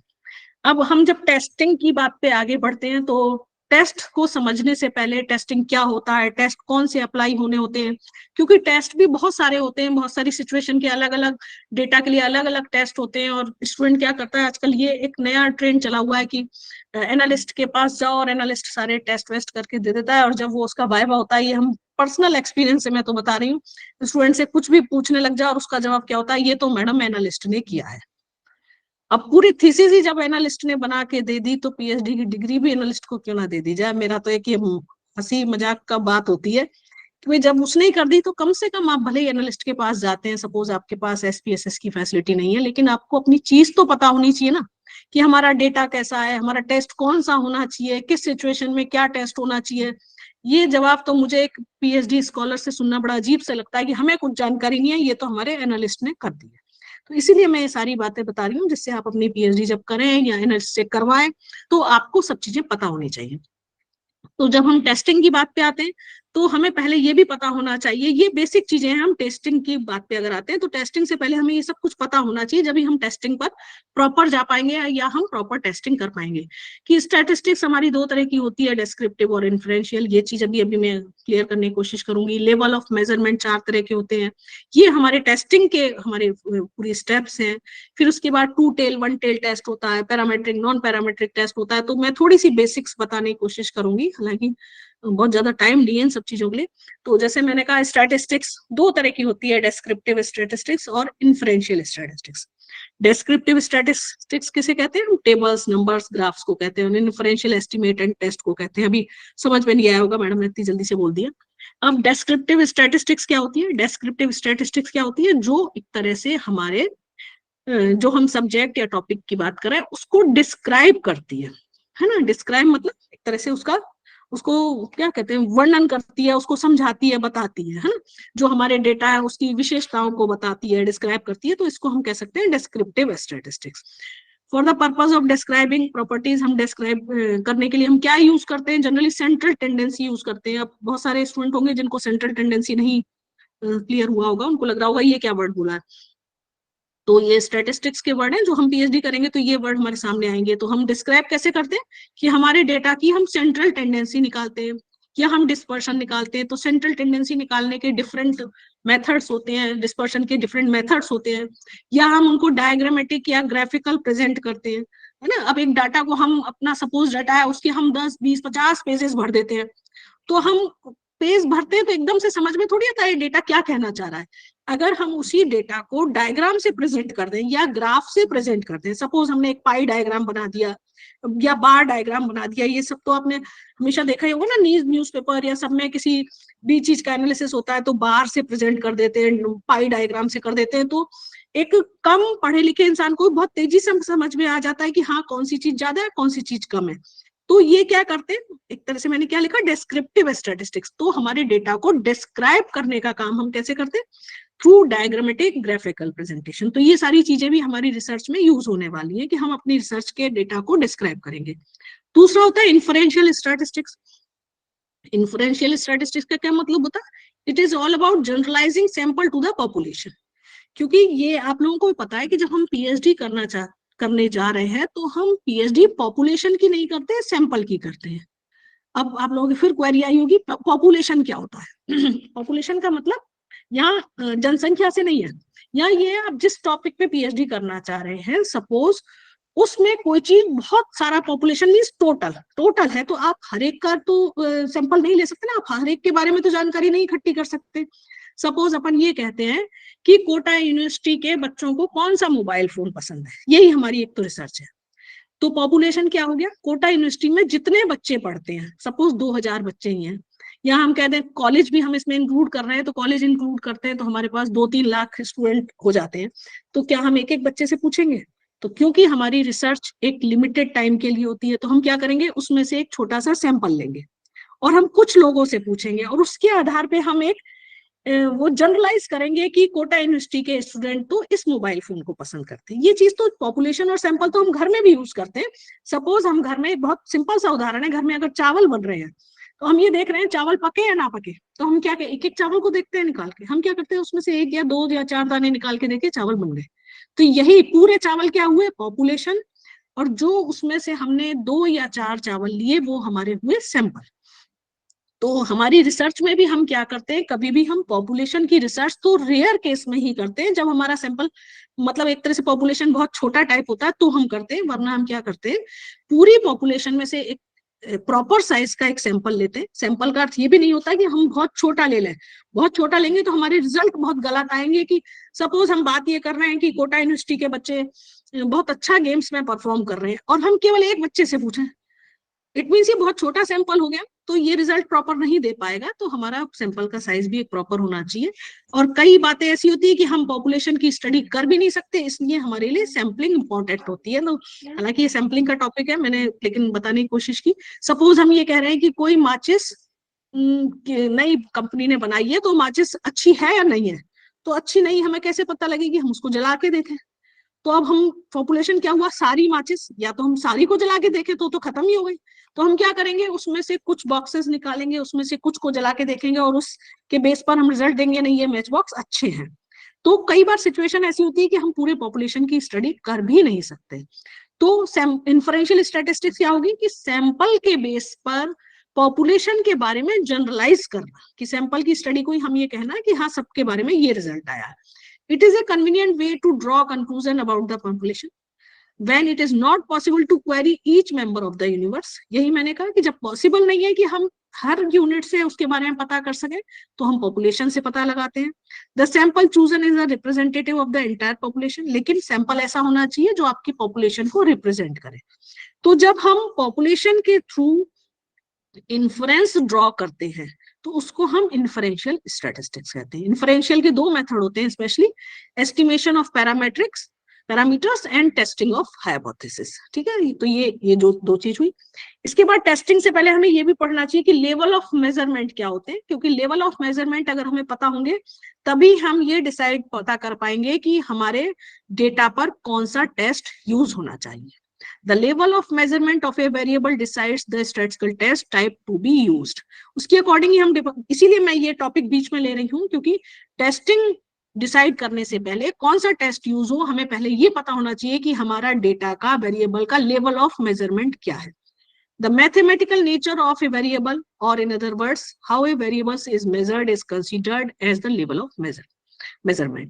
तो लेवल ऑफ मेजरमेंट क्या होता है कि हम उसकी मैथमेटिकल नेचर बताते हैं उस वेरिएबल की, वही उसका लेवल ऑफ मेजरमेंट होता है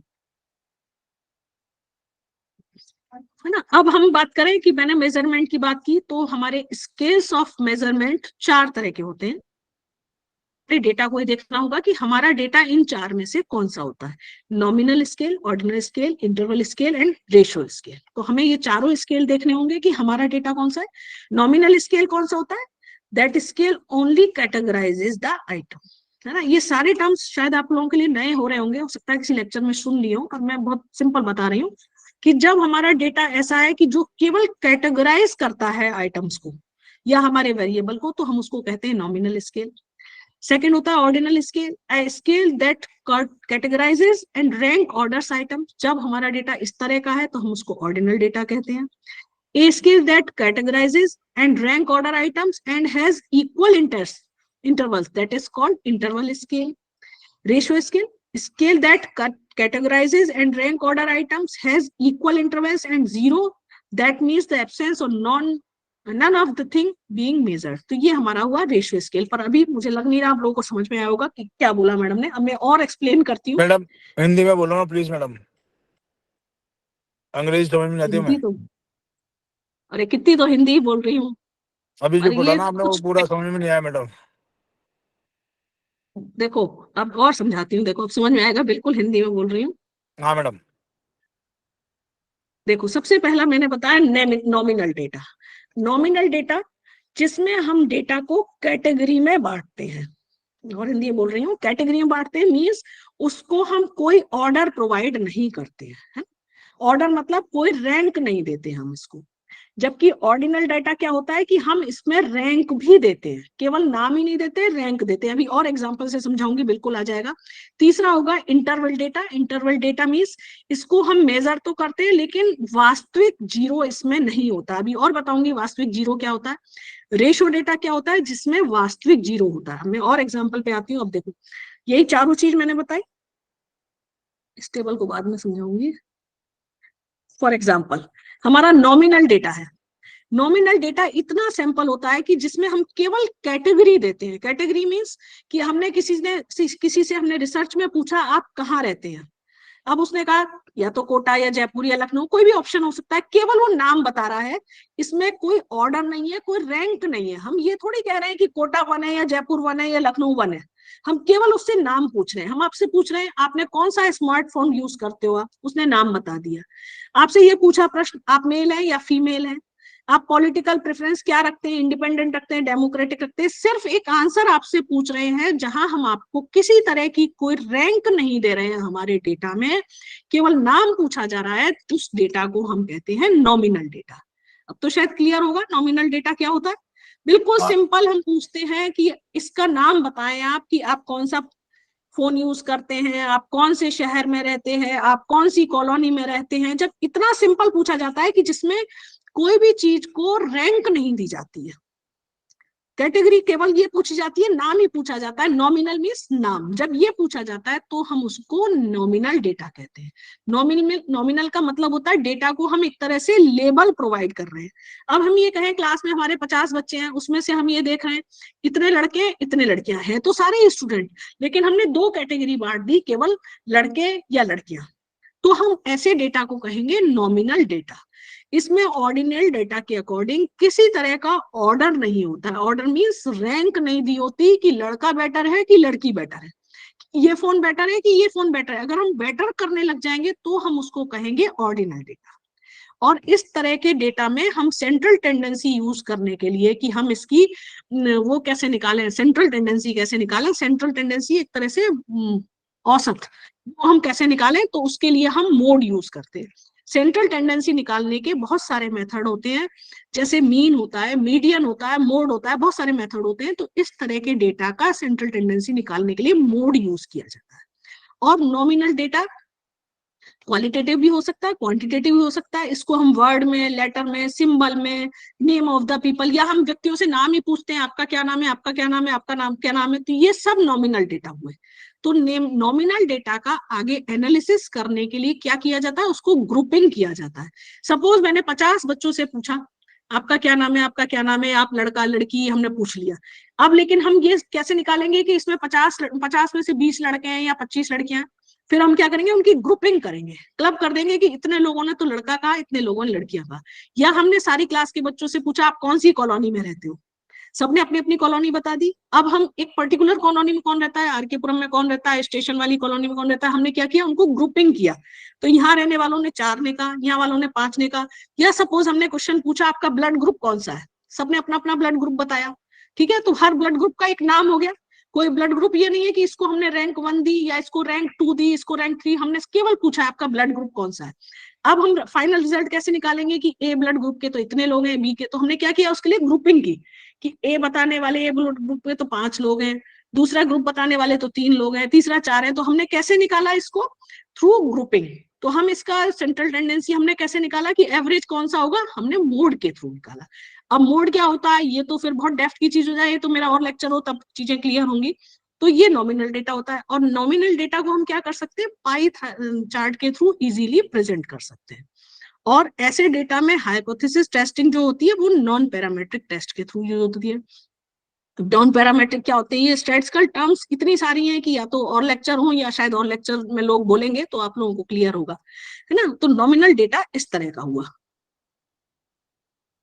अब दूसरा आया हमारा, नॉमिनल डेटा को हम जनरली कैसे पूछते हैं, या तो ओपन एंडेड क्वेश्चन पूछ के। ओपन एंडेड मींस हमने सबसे पूछ लिया आपका ब्लड ग्रुप कौन सा है। ओपन एंडेड का मतलब क्या होता है, अब ये सारे वर्ड से बिल्कुल नई नई टर्मिनोलॉजी है, ये शायद कोई क्वेश्चन एयर पे लेक्चर देगा तब बताएगा ओपन एंडेड और क्लोज एंडेड क्या होता है। तो ओपन एंडेड क्वेश्चन पूछा, या पर हम अपन उनको मल्टीपल चॉइस क्वेश्चन पूछे, है ना, तो उसको हम कहेंगे नॉमिनल डेटा। अब दूसरा हमारा डेटा, दूसरा स्केल जो आया नॉमिनल के बाद आया ऑर्डिनल डेटा। मैंने पिछले वाले में कहा कि जिसमें हमने आपको कोई भी रैंक नहीं दी हमारे डेटा को, उसको हम कहेंगे नॉमिनल डेटा। अब जब हम रैंक देने लग जाते हैं तो वो हमारा कहलाता है ऑर्डिनल डेटा, ठीक है। अब ये देखो, ये मैंने यहाँ मिर्चियां बनाई है ना, 3 हरी मिर्चें, 3 पीली है और 3 लाल है। इसको मैंने शो करने की कोशिश की है कि हॉट, हॉटर और हॉटेस्ट, मतलब ये तीखी है हरी वाली, पीली वाली उससे ज्यादा तीखी है और लाल वाली सबसे ज्यादा तीखी है। तो एक तरह से हमने इन तीनों को रैंकिंग दे दी, कम मिर्च की, उससे ज्यादा मिर्च, उससे ज्यादा मिर्च, सबसे तेज मिर्च।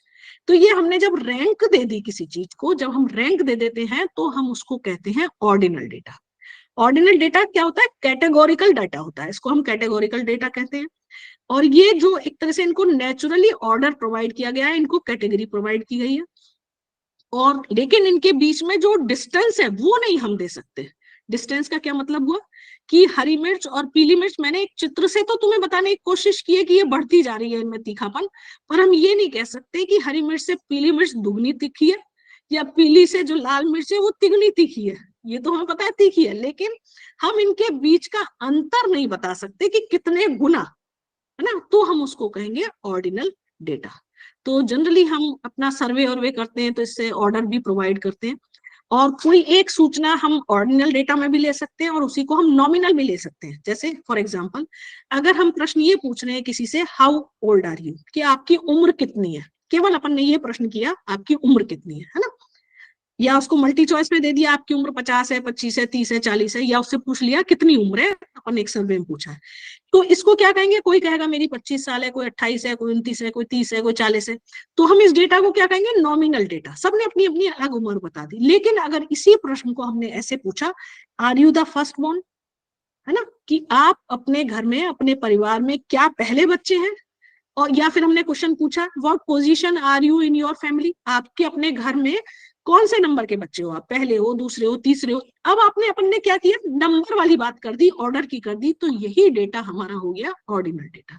जब हमने केवल उम्र पूछी, हमने यहाँ पूछा ही नहीं आप पहले बच्चे हो, दूसरे हो, तीसरे हो, तो हमारा डेटा हुआ नॉमिनल। लेकिन अगर हमने ये प्रश्न ही घुमा के इस ढंग से पूछ लिया कि आप अपने घर के बड़े बच्चे हो या आप पहले बच्चे हो, तो हमारा ये डेटा हो गया ऑर्डिनल। तो हम उसी डेटा को ऑर्डिनल और नॉमिनल में चेंज कर सकते हैं। ये हमारी रिसर्च की आवश्यकता पर डिपेंड करेगा कि हम क्वेश्चन कैसे फ्रेम करें, हमें नॉमिनल इंफॉर्मेशन चाहिए कि ऑर्डिनल चाहिए। या अभी रिसर्च में आप लोग पढ़ोगे लिकर्ट स्केल, या सुन भी रखा होगा बहुत सारे लोगों ने, लिकर्ट स्केल 5 to 7 पॉइंट का होता है, जिसमें हम क्या करते हैं, क्वेश्चनेयर में रिस्पॉन्स लेते हैं, जो जो लोगों से हमारे रिसर्च करते हैं, जिनसे प्रश्न पूछते हैं, सर्वे करते हैं, तो हम लिकर्ट स्केल पे पूछते हैं। लिकर्ट स्केल में क्या होता है, हम कोई प्रश्न देते हैं और अपन ये पूछते हैं, सपोज ये कहें कि कोटा विश्वविद्यालय में पढ़ाई कैसी होती है, तो हम क्या पूछेंगे, मोर सेटिस्फाइड, मोस्ट सेटिस्फाइड, अनसेटिस्फाइड। जब हम इस तरह के स्केल दे देते हैं, तो स्केल जनरली 5 to 7 पॉइंट के होते हैं, कि बिल्कुल न्यूट्रल हूं मैं, बहुत सेटिस्फाई हूँ, बिल्कुल सेटिस्फाई नहीं हूँ। तो ये तरह का जब हम देते हैं, ये तो लिकर्ट स्केल भी ऑर्डिनल डेटा का ही एक रूप है, तो जो जनरली हमारी रिसर्च और सर्वे में यूज होता है। अब ऑर्डिनल डेटा का हम जब सेंट्रल टेंडेंसी निकालते हैं, सेंट्रल टेंडेंसी का मतलब होता है एक तरह से सिंपल लैंग्वेज में कहें एवरेज निकालते हैं उस डेटा का। तो मैंने बताया नॉमिनल डेटा का तो हम केवल मोड से निकालते हैं, जबकि अगर हमारा ऑडिट ये वाला डेटा हो गया, ये वाला टाइप हो गया, तो इसमें हम मीडियन और मोड दोनों का यूज करते हैं। हम इसमें डिस्पर्शन भी निकालते हैं, हम इसमें परसेंटाइल, क्वार्टाइल भी निकालते हैं। तो अब ये बहुत सारी चीजें हैं, बहुत सारे लेक्चर में हो सकती है, एक में तो नहीं हो सकती, क्या क्या हो रहा है। रैंक कोरिलेशन निकाला जाता है, कोरिलेशन निकालने के लिए यहाँ भी हम नॉन पैरामेट्रिक टेस्ट यूज करते हैं। फॉर एग्जाम्पल जैसे मैंने लिकर्ट स्केल का पूछा, कि ऐसा क्वेश्चन पूछा जाता है, how satisfied are you with your service, आप अपनी सर्विसेज से कितने संतुष्ट हैं। तो जब हम इस तरह के प्रश्न पूछते हैं, very unsatisfied, unsatisfied, neutral, satisfied, very satisfied, तो इसको हम क्या कहेंगे, ये सारा क्या हुआ हमारा ऑर्डिनल डेटा। ठीक है, जब हम एक तरह से रैंक प्रोवाइड की है। तो अब मैं ऑर्डिनल डेटा के बारे में कहूँ तो डेटा जो हमने दो पढ़े, नॉमिनल डेटा और ऑर्डिनल डेटा। तो nominal data of measurement are qualitative, qualitative जब हमारी रिसर्च या हमारा क्वेश्चन होता है, हाइपोथेसिस होती है, तब यूज करते हैं। और जनरली बहुत सारी मैथमेटिकल कंप्यूटेशन उस पर आसानी से नहीं हो पाती है। जबकि ऑर्डिनल डेटा होता है, इसमें रैंक देते हैं, और क्वालिटेटिव और क्वांटिटेटिव दोनों टाइप के डेटा में यूज होती है। अब तीसरा है इंटरवल स्केल। दो स्केल हम पढ़ चुके हैं, इंटरवल स्केल पे आए। तो इंटरवल स्केल एक तरह से थर्ड लेवल ऑफ मेजरमेंट है। 1, 2 हमने पढ़ा, ये थर्ड लेवल का है, जो नॉमिनल और ऑर्डिनल के बाद आता है। ये जनरली क्वांटिटेटिव मेजरमेंट के लिए यूज होता है ना। इसमें ऑर्डर तो होता ही होता है, लेकिन थोड़ा सा और डिफरेंस होता है कि इसमें बिटवीन द टू वेरिएबल्स जो डिफरेंस होता है वो भी इसमें मीनिंगफुल होता है। जैसे मैंने ऑर्डिनल में बताया कि मिर्च तीखी, उससे ज्यादा तीखी, हम उसका डिफरेंस जो बीच में है वो नहीं मेजर कर पा रहे, इसलिए वो ऑर्डिनल डेटा है। लेकिन यहाँ हम डिफरेंस भी मेजर कर पाते हैं, हमारा इस ढंग का डेटा होता है, तो हम उसको इंटरवल डेटा कहेंगे। लेकिन यहाँ मेन जो इसकी कमी है कि जीरो आर्बिट्रेरी होता है, जीरो नहीं होता। These scale are effective as they open doors for the statistical analysis. हम statistical analysis अगर करते हैं तो पिछले दो में हम statistical analysis बहुत कम कर पाते हैं, इसमें हम ज्यादा कर पाते हैं, क्योंकि रिसर्च वही होती है जिसपे हम statistical भी जिसका एनालिसिस कर पाए, तो वो हमारी रिसर्च को एक तरह से वेरीफाइबल एविडेंस प्रोवाइड कराती है कि हाँ हमने प्रॉपर टेस्ट लगा के रिसर्च को दिखाया है। यहाँ पर हम मीन, मोड, मीडियन सभी कुछ निकाल सकते हैं सेंट्रल टेंडेंसी का। ओनली ड्रॉबैक जो इसकी मेन कमी है कि no pre decided starting point 0 होता है, इसमें मेन कमी यही है। Interval scale contains all the properties, इसमें सारी वो प्रॉपर्टीज होती हैं, विशेषताएं, प्रॉपर्टीज मींस जो पहले वालों में होती है। यहाँ हम एक्स बार, मीडियन, डेविएशन तीनों निकाल सकते हैं। या हम टेस्ट के लिए T test, F test, ANOVA, regression सभी यूज कर सकते हैं, क्योंकि टेस्टिंग में भी मैंने खूब देखा है स्टूडेंट को ये पता ही नहीं होता कौन सा टेस्ट यूज होना है, कुछ भी टेस्ट निकाल रखा होता है। मेन बात करें हम इसकी इंटरवल स्केल की, इसमें नो ट्रू जीरो होता है, बिल्कुल मैं एक एक क्वालिटी इसकी कैरेक्टरिस्टिक बता रही हूँ, इसमें ट्रू जीरो नहीं होता है। इंटरवल स्केल होता है जो नॉमिनल स्केल और ऑर्डिनल स्केल से बेटर होता है, मेजरमेंट का एक बेटर स्केल है। क्वांटिटेटिव टर्म्स में भी यूज होता है। इंटरवल डेटा को हम डिस्क्रीट आइटम के रूप में भी प्रेजेंट कर सकते हैं। इंटरवल मेजरमेंट जो होता है वो हमें मीन मीडियन निकालने की भी सुविधा देता है। Interval data is specially useful in business, हम बिजनेस के डेटा लेते हैं, सोशल साइंस में लेते हैं, साइंटिफिक एनालिसिस लेते हैं, तो वहां हमारा इंटरवल डेटा यूजफुल होता है। फॉर एग्जाम्पल इंटरवल स्केल के मैं एग्जाम्पल भी देती हूँ। सपोज हम ये कह रहे हैं कि ये टेम्परेचर है फ़ारेनहाइट और सेल्सियस में 10 to 20 degree, 20 to 30 degree, 30 to 40, 40 to 50, तो यहाँ हमने ये डिफरेंस भी सबके बारे में बता दिया, लेकिन यहाँ जीरो हमारे पास नहीं है, ट्रू जीरो नहीं है, तो ये हमारा इंटरवल स्केल कहलाया। अगर हम ट्रू जीरो भी बता पाते तो हमारा वो रेशियो स्केल हो जाता। There are situations where attitude scale are considered to be interval scale. Time is also a very common example of interval scale. अगर हम टाइम की बात करते हैं तो वो भी हमारा इंटरवल स्केल होता है। लिकर्ट स्केल को भी हम इंटरवल स्केल में यूज कर सकते हैं, तो ये हमारा इंटरवल स्केल हुआ। लास्ट स्केल है हमारा रेशियो स्केल। अब रेशियो स्केल क्या होता है, एक सेकंड में चार्जर नहीं होगा।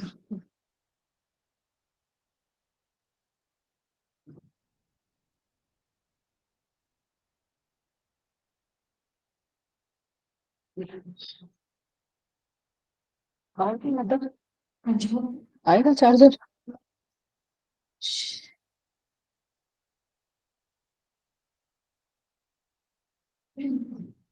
एक सेकंड इंटरप्शन में चार्जर लगा लूं, बैटरी लो है।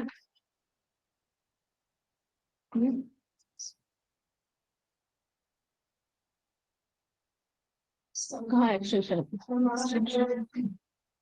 वो जाएगी नहीं हो गया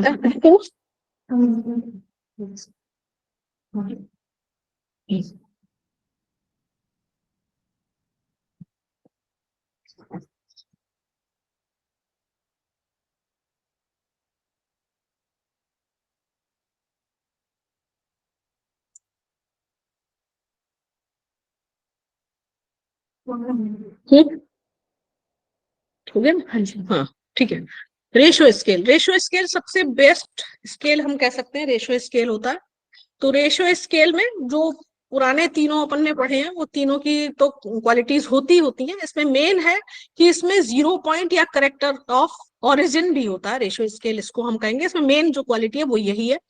रेशियो स्केल सबसे ज्यादा इंफॉर्मेटिव स्केल है, बेस्ट रिसर्चेज में यही यूज होता है। हम एक तरह से इसके बेस्ट रिजल्ट निकाले जा सकते हैं, सारे स्टैटिस्टिकल टेस्ट इस पर यूज हो सकते हैं।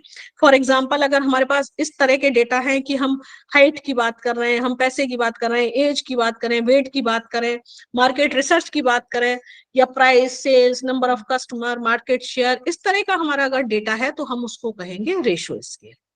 अब रेशियो स्केल की कैरेक्टरिस्टिक्स क्या रही, सबसे पहला तो इसमें ट्रू जीरो होता है। मेन इसकी क्वालिटी जो है वो इसमें ट्रू जीरो होता है।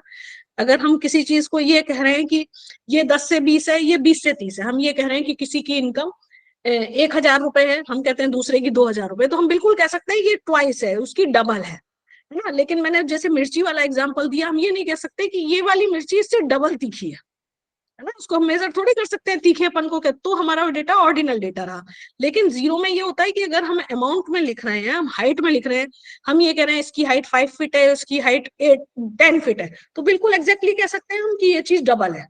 तो जहां हम बिल्कुल उसको एग्जैक्ट फिगर में मेजर कर सकते हैं तो हम ऐसे डेटा को कहेंगे रेशियो स्केल।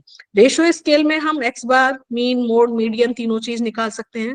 हम करेक्ट इसकी सारे लेबलिंग कर सकते हैं, ऑर्डर्स दे सकते हैं, डिफरेंसेस कैलकुलेट कर सकते हैं। तो एक तरह से हम कहें कि ये researcher must observe whether the variables have the characteristic of an interval scale और रेशियो स्केल। तो जो भी रिसर्चर है पहले सबसे पहले ये डिसाइड करेगा कि उसका डेटा किस टाइप का। अब जैसे हमने 4 तरह के यहाँ डेटा पढ़े अभी तक, नॉमिनल स्केल, ऑर्डिनल, इंटरवल और रेशो। अब मैं चारों को एट ए ग्लांस अगर बताना चाहूं तो देखिए, सीक्वेंस ऑफ वेरिएबल एस्टेब्लिश्ड, हम सीक्वेंस देना चाहें तो नॉमिनल डेटा में हम सीक्वेंस नहीं दे सकते हैं। तीनों तरह के डेटा में हम सीक्वेंस दे सकते हैं। हमें अगर सेंट्रल टेंडेंसी निकालना है तो मोड तो हम चारों तरह के डेटा में हमारा निकाल सकते हैं, लेकिन मीडियन हम नॉमिनल डेटा में नहीं निकाल सकते, बाकी के तीनों में निकाल सकते हैं। हम मीन की बात करें तो मीन हम केवल इंटरवल और रेशियो स्केल में निकाल सकते हैं। इट मीन्स हम क्या कह सकते हैं, नॉमिनल डेटा में तो केवल मोड निकाल सकते हैं, जबकि ऑर्डिनल में मोड और मीडियन निकाल सकते हैं। क्लियर? अब हम बात कर रहे हैं रेंज की, या डिफरेंस हमें निकालना है, या डिस्पर्शन निकालना है जिसे हम कहें, तो नॉमिनल डेटा में तो हम वो भी नहीं निकाल सकते, हम डिफरेंस नहीं निकाल सकते ना। हमने किसी से पूछा तुम्हारा नाम एक्स और तुम्हारा वाई, तो उसमें डिफरेंस कैसे निकालेंगे? नहीं निकाल सकते। ऑर्डिनल में भी नहीं निकाल सकते, लेकिन इन दोनों में हम डिफरेंस निकाल सकते हैं। हमें अगर एडिशन सब्ट्रैक्शन कुछ वेरिएबल में करना है तो हम नॉमिनल डेटा में नहीं कर सकते हैं, ऑर्डिनल में भी नहीं कर सकते हैं, लेकिन इन दोनों में कर सकते हैं। मल्टीप्लीकेशन या डिवीजन हमें करना है तो वो हम केवल रेशो डेटा में कर सकते हैं और किसी में भी नहीं कर सकते हैं। एब्सोल्यूट जीरो की बात करें तो मैं बार बार कह रही हूँ, एब्सोल्यूट जीरो तो हम केवल रेशो डेटा में निकाल सकते हैं। तो ये हमारे डिफरेंट टाइप ऑफ हमने डेटा पढ़ा, हमारे कौन कौन से डेटा होते हैं। अब ये स्टार्टिंग की चीजें थी, अब हम स्टेप्स ऑफ हाइपोथेसिस टेस्टिंग पे आए, क्योंकि टेस्टिंग पढ़ने से पहले हमें डेटा हमारा पता होना जरूरी है कि हमारा डेटा किस टाइप का है। अब हम हाइपोथेसिस टेस्टिंग की बात करें तो उसमें क्या क्या हमें करना होगा टेस्टिंग से पहले। सबसे पहला ये तो हमने पढ़ ही लिया कि हमें हाइपोथेसिस फॉर्मुलेट करनी होगी, लेकिन फॉर्मुलेट करने से, टेस्टिंग करने से के बीच में भी कुछ स्टेप होंगे। तो हमें क्या क्या करना होगा? हाइपोथेसिस बनाई, उसके बाद हमें डिसाइड करना होगा कि हमारा लेवल ऑफ सिग्निफिकेंस क्या होगा। नेक्स्ट स्टेप होगा कि हमें उसके लिए टेस्ट स्टैटिस्टिक्स निकालना होगा, या कह दे हमें टेस्ट क्राइटेरिया डिसाइड करना होगा। इसके बाद होगा हमें क्रिटिकल रीजन डिसाइड करना होगा, और उसके बाद हमारे ड्राइंग कंक्लूजन होगा। तो ये हमारे स्टेप्स रहेंगे हाइपोथेसिस टेस्टिंग के लिए। अब मैंने ये तो बता ही दिया शुरू में फॉर्मुलेशन ऑफ हाइपोथेसिस कैसे होती है। तो मैंने जब ये शुरू में बताया था कि हम जब hypothesis, first thing of hypothesis testing is to set up a hypothesis about a population parameter. तो सबसे पहले हमें नल हाइपोथेसिस और अल्टरनेटिव हाइपोथेसिस फ्रेम करनी होती है। तो फ्रेम हमने स्टेटमेंट फॉर्म में कर ली, लेकिन उसी हाइपोथेसिस को हमें नल में लिखेंगे तो H0 लिखेंगे। अब बात आएगी टू टेल टेस्ट और वन टेल टेस्ट। अब ये वर्ड भी सारे आपके लिए नए होंगे, टू टेल क्या होता है, वन टेल क्या होता है, क्योंकि ये पोर्शन जो है ना, ये हाइपोथेसिस का बहुत एलोबरेटिव और थोड़ा सा टेक्निकल टॉपिक है, हालांकि मैं कोशिश बहुत इजी में कर रही हूँ। तो जो नल हाइपोथेसिस होती है, सपोज हमारी टू टेल की हम टेस्टिंग कर रहे हैं, हमारी टेस्टिंग दो तरह से हो सकती है, हमारा डेटा दो तरह से हो सकता है। you to please take one more session on this topic. अब ये रिक्वेस्ट If तो it is आप रिसर्च possible. डायरेक्टर या उनसे करिए कि कैसे होगा। Oh, okay, मुझे ma'am. मुझे एक सेशन ही अलॉट हुआ है, तो मैं तो बल्कि जल्दी जल्दी करने की कोशिश कर रही हूँ कि बेसिक बता पाऊँ। Yes, ma'am, we understand. हाँ, तो हमने नल हाइपोथेसिस बनाई, टू टेल में बनाई हमने, mu is equal to X bar, means there is no relationship between this and this. ठीक है, ये हमारी नल हाइपोथेसिस हो गई टू टेल की। फिर हमने ये बनाई अल्टरनेटिव, नल जहां बनेगी उसकी साथ में अल्टरनेट बनेगी, ये हमने ये बना ली। अगर वन टेल की हम बात करें, अभी मैं थोड़ा सा वन टेल टू टेल में भी बेसिक बताऊंगी, तो हम लेफ्ट साइड टेल की बात करेंगे या राइट साइड की बात करेंगे। ये हिल क्यों रही है, एक मिनट देखना Nupur. Ma'am it is default hypothesis ना। ये बैटरी का बहुत दिक्कत दे रही है।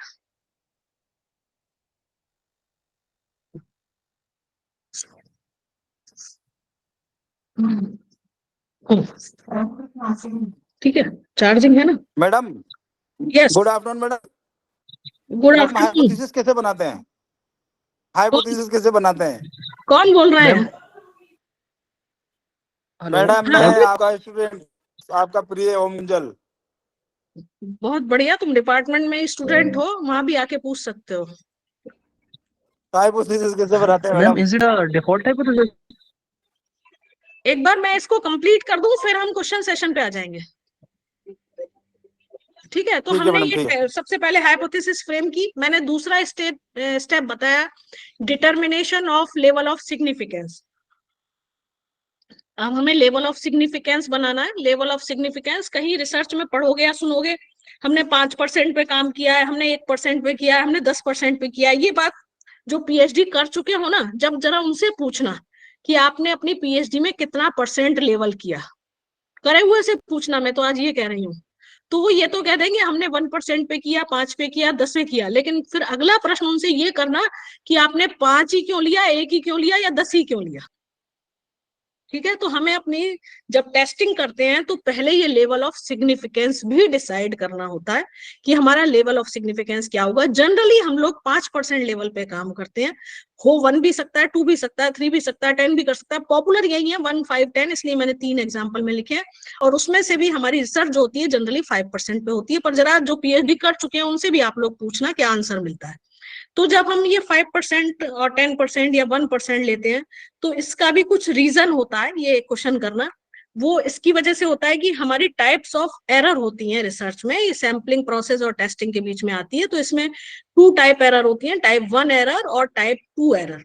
टाइप 1 एरर होती है, इसको हम अल्फा से डिनोट करते हैं, और टाइप 2 एरर होती है उसको हम बीटा से करते हैं।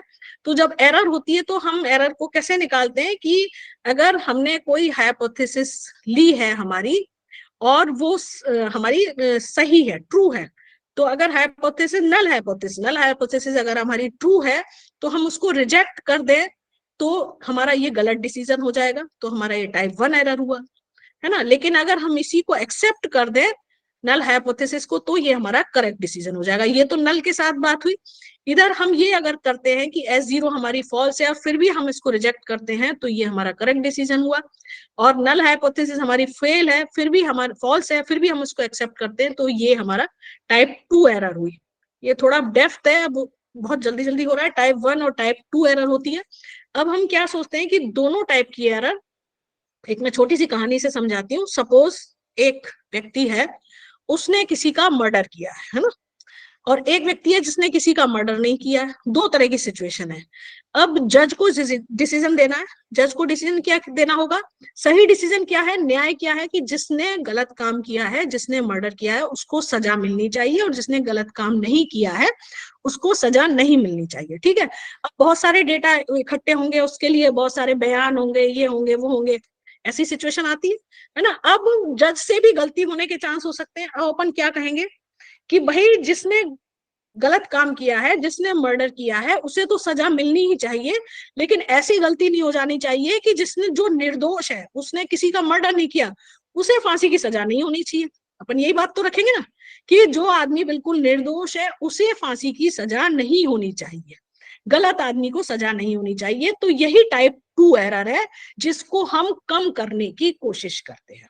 यही हमारा लेवल ऑफ सिग्निफिकेंस है।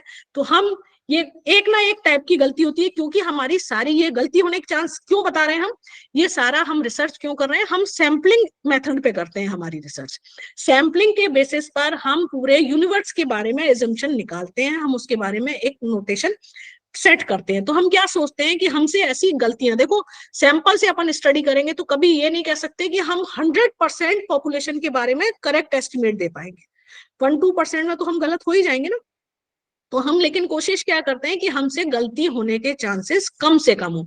तो ये जो चांसेस है इसको हम मैक्सिमम 5% लेवल लेके चलते हैं। इसको हम कैसे कम करते हैं, कैसे ज्यादा करते हैं, ये थोड़ा सा डेप्थ का विषय है ना। उसके बाद मैंने 3rd स्टेप बताया कि हमें टेस्ट क्राइटेरिया सेट करने पड़ते हैं। तो टेस्ट क्राइटेरिया क्या होते हैं? 3rd step in hypothesis testing procedure is to construct a test criteria, selecting appropriate probability distribution, ये हमें करना होता है। फॉर एग्जांपल हमने ये निकाला, तो for example testing mean for large sample formula हमने जो यूज किया, इसका फॉर्मूला ये वाला होगा टेस्टिंग क्राइटेरिया कैलकुलेट करने के लिए, x bar minus mu upon standard deviation. ठीक है। इसके बाद हमें नेक्स्ट निकालना होता है डिटर्मिनेशन ऑफ क्रिटिकल रीजन। तो क्रिटिकल रीजन मींस जो मैंने बताया था शुरू में, हम हाइपोथेसिस फ्रेम करेंगे, उसको एक्सेप्ट करेंगे, रिजेक्ट करेंगे। तो हम एक्सेप्ट किस सिचुएशन में करेंगे, रिजेक्ट किस सिचुएशन में करेंगे, ये तो शुरू में हमने सुन लिया कि एक्सेप्ट करते हैं, रिजेक्ट करते हैं, लेकिन कब? अगर हमारी जो हाइपोथेसिस है वो एक्सेप्टेबल रीजन में आती है या नॉन एक्सेप्टेबल रीजन में आती है। एक्सेप्टेबल रीजन में आती है तो हम उसको हाइपोथेसिस को एक्सेप्ट करेंगे, नॉन एक्सेप्टेबल में आती है तो हाइपोथेसिस, नल हाइपोथेसिस को रिजेक्ट कर देंगे। लेकिन आखिर एक्सेप्टेबल रीजन और नॉन एक्सेप्टेबल रीजन होता क्या है, ये भी तो एक प्रश्न है ना। तो उसके बाद ये हम समझेंगे। फिर उसके बाद हम लास्ट में ड्राइंग कंक्लूजन निकालेंगे। तो हमारा कंक्लूजन कब निकालेंगे कि हमारी हाइपोथेसिस रिजेक्ट हो या एक्सेप्ट हो? तो कब निकालेंगे? जब हमारी calculated value is less than table value है तो हम हाइपोथेसिस को एक्सेप्ट कर देंगे, अदरवाइज हम इसको रिजेक्ट कर देंगे। ये हमारा कंक्लूजन निकालने का तरीका होगा। इसके बीच में मैंने आपको एक चीज और बोली थी, वन टेल टेस्ट और टू टेल टेस्ट।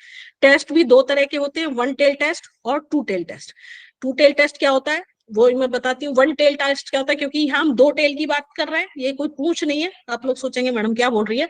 और वन टेल टेस्ट का मतलब होता है या तो लेफ्ट हैंड साइड टेस्ट या राइट हैंड साइड टेस्ट। ये क्या होता है मैं इसको भी बेसिक तो बता देती हूँ। सपोज टू टेल टेस्ट की बात कर रहे हैं, फॉर एग्जाम्पल हम ये देख रहे हैं, टू टेल हम किसे कहेंगे? If we want to test the hypothesis that the average weight of the university student is 60 kg, suppose हम ये टेस्ट कर रहे हैं, हमारी हाइपोथेसिस क्या है कि स्टूडेंट एवरेज, एक स्टूडेंट का जो वजन है यूनिवर्सिटी के स्टूडेंट का वो 60 किलो है। ठीक है, हमने 60 किलो की बात कर ली ना, हमने कम बोला ना ज्यादा बोला, हमने दोनों साइड की बात की कि एवरेज 60 किलो है। तो 60 किलो से 2-5 किलो कम भी हो सकता है और वो 2-4 किलो ज्यादा भी हो सकता है। हम दोनों साइड की जब बात कर रहे हैं तो हम इसको कहेंगे टू टेल टेस्ट। लेकिन अगर हम इसमें ये हाइपोथेसिस बना देते कि स्टूडेंट का वेट 60 किलो से कम ही कम है, ठीक है, तो वो हमारी हो जाती वन टेल। या हम कह देते कि स्टूडेंट का वजन 60 किलो से ज्यादा ही ज्यादा है, तो वो भी हमारी वन टेल हो जाती। लेकिन अगर हम 60 किलो से कम कम की बात कर रहे हैं तो लेफ्ट टेल हो गई, और 60 किलो से ज्यादा की बात कर रहे हैं तो वो राइट टेल हो गई। तो अब बिल्कुल छोटे से एग्जांपल से मैंने समझाया, शायद क्लियर हुआ होगा कि टू टेल टेस्ट क्या होता है और वन टेल टेस्ट क्या होता है। अगर हम इसको अब डायग्रामेटिक प्रेजेंट करें तो मैं एक्सेप्टेबल रीजन, नॉन एक्सेप्टेबल, इससे समझाने की कोशिश करती हूँ कि सपोज हमारा डेटा है, हमने उसको इस डायग्राम पे प्रेजेंट कर लिया। ठीक है, अब जब हमने डायग्राम पे प्रेजेंट किया है, हम यहाँ टू टेल टेस्ट की बात कर रहे हैं। अगर हमारा डेटा 5% लेवल ऑफ सिग्निफिकेंस की बात कर रहे हैं तो 5% को देखो, बिल्कुल ये मिड पॉइंट हो गया, ये वाला सेंटर पॉइंट हो गया। अब 5% को ही हमने दोनों पार्ट में डिवाइड कर दिया, 5 का रिमेनिंग कितना बचा? 95%। 95 को हमने दोनों पार्ट में डिवाइड किया तो क्या हो गया? 0.475 एंड 475। ठीक है, और वो जो हमने 5% लिया, 5% का भी आधा इधर ले लिया और आधा इधर ले लिया, दोनों तरफ 0.025 आ गया 5% का। अगर हमारा डेटा जो है, हम रिजल्ट निकाल रहे हैं, इसके बीच में आ रहा है, इस व्हाइट पोर्शन के बीच में आ रहा है, तो हमारी हाइपोथेसिस अप्रूव हो गई। लेकिन इस ब्लैक पोर्शन में आ रही है टू टेल टेस्ट में, तो हमारी हाइपोथेसिस रिजेक्ट हो गई। ये रिजेक्शन लेवल हो गया हमारा, रिजेक्शन रीजन। जो मैंने बताया था अभी, एक्सेप्टेंस रीजन क्या होता है, रिजेक्शन रीजन क्या होता है, वो ये होता है। ठीक है, इसको हमने 5% लेवल को मैंने बता ही दिया, आधा आधा कर दिया, उधर भी उसको आधा आधा कर दिया, है ना। अब वन टेल टेस्ट की बात करें, जब वन टेल मैंने बताया कि वो राइट या left depending upon the hypothesis, depend करेगा, हमारे डेटा के अकॉर्डिंग होगा। अब ये देखो, ये हमारी वन टेल की बात है, ये बिल्कुल सेंटर में आ गया। इधर के पार्ट को हमने 50% कर दिया, बिल्कुल ये तो अलग ही है, हम इसकी स्टडी नहीं कर रहे हैं, हम तो केवल लेफ्ट टेल की स्टडी कर रहे हैं, इधर की। ठीक है, अब ये 50% में से 5% माइनस किया तो 5% लेवल ये हो गया, क्योंकि हम 5% लेवल ऑफ सिग्निफिकेंस पे बात कर रहे हैं। ये लेवल ऑफ सिग्निफिकेंस नीचे मैंने नीचे लिख रखा है, 5% लेवल ऑफ सिग्निफिकेंस। तो 45% इसका तो ये हो गया, 50 माइनस किया 0.45 ये हुआ एक्सेप्टेंस रीजन, और 0.05 अगर हमारा डेटा यहाँ फॉल करता है तो ये हमारा रिजेक्शन रीजन हो गया। ठीक है, ये 5% की बात हो गई, 5% से मैंने सारा करके दिखा दिया। अब इसी को हम ये वाली टेल की बात कर रहे हैं, राइट टेल की, और यहाँ हम बात कर रहे हैं 1% की। अभी मैंने बात की थी 5% की, 5% में हमने इसको 45 माना था, लेकिन अब अगर हम 1% हमारा लेवल ऑफ सिग्निफिकेंस है तो हम इसकी तो स्टडी नहीं कर रहे हैं, इसको अलग कर दिया। अब ये 0.49 हो गया और ये 1% हो गया। हमारा डेटा यहाँ फॉल कर रहा है तो एक्सेप्टेड है, यहाँ कर रहा है तो रिजेक्टेड है। ठीक है, तो ये लेफ्ट टेल राइट टेल दोनों की बात कर ली। ठीक है, अब ये लेवल ऑफ सिग्निफिकेंस 5% पे हर एक पे ये इसकी वैल्यू, जेड वैल्यू जो निकालते हैं, कैलकुलेट भी कर सकते हैं, और ये टेबल वैल्यू गिवन भी होती है। तो 5% पे टू टेल की वैल्यू होती है 1.96। राइट टेल अगर और लेफ्ट टेल की बात करें तो राइट टेल में पॉजिटिव 1.645 होती है और नेगेटिव में लेफ्ट टेल में माइनस में होती है। ऐसे ही 10% की वैल्यू ये होती है और 1% की ये होती है। ठीक है, अब ये मैंने सारा टेस्टिंग बताया। अब टेस्टिंग के साथ अगली चीज आएगी पैरामेट्रिक टेस्ट और नॉन पैरामेट्रिक टेस्ट। अब ये टेस्ट क्या होते हैं, स्टूडेंट बहुत सारे होते हैं, कि अब ये डिपेंड करेगा कि हमारा डेटा किस तरह का है, डेटा पे ही डिपेंड करेगा कि हमें पैरामेट्रिक टेस्ट यूज करने हैं या नॉन पैरामेट्रिक टेस्ट यूज करने हैं। पैरामेट्रिक टेस्ट क्या होते हैं, नॉन पैरामेट्रिक क्या होते हैं, ये भी एक बहुत अपने आप में लेक्चर पूरे होने की जरूरत होती है इसमें। पैरामीट्रिक का मतलब क्या होता है, पैरामीटर क्या होता है, स्टैटिस्टिक्स का मतलब क्या होता है। पैरामीटर क्या होता है कि जब हम पूरे पॉपुलेशन के बारे में कोई एजम्पशन या कोई क्वालिटी बता रहे होते हैं स्टैटिस्टिकल टर्म्स में, तो उसको पैरामीट्रिक कहते हैं।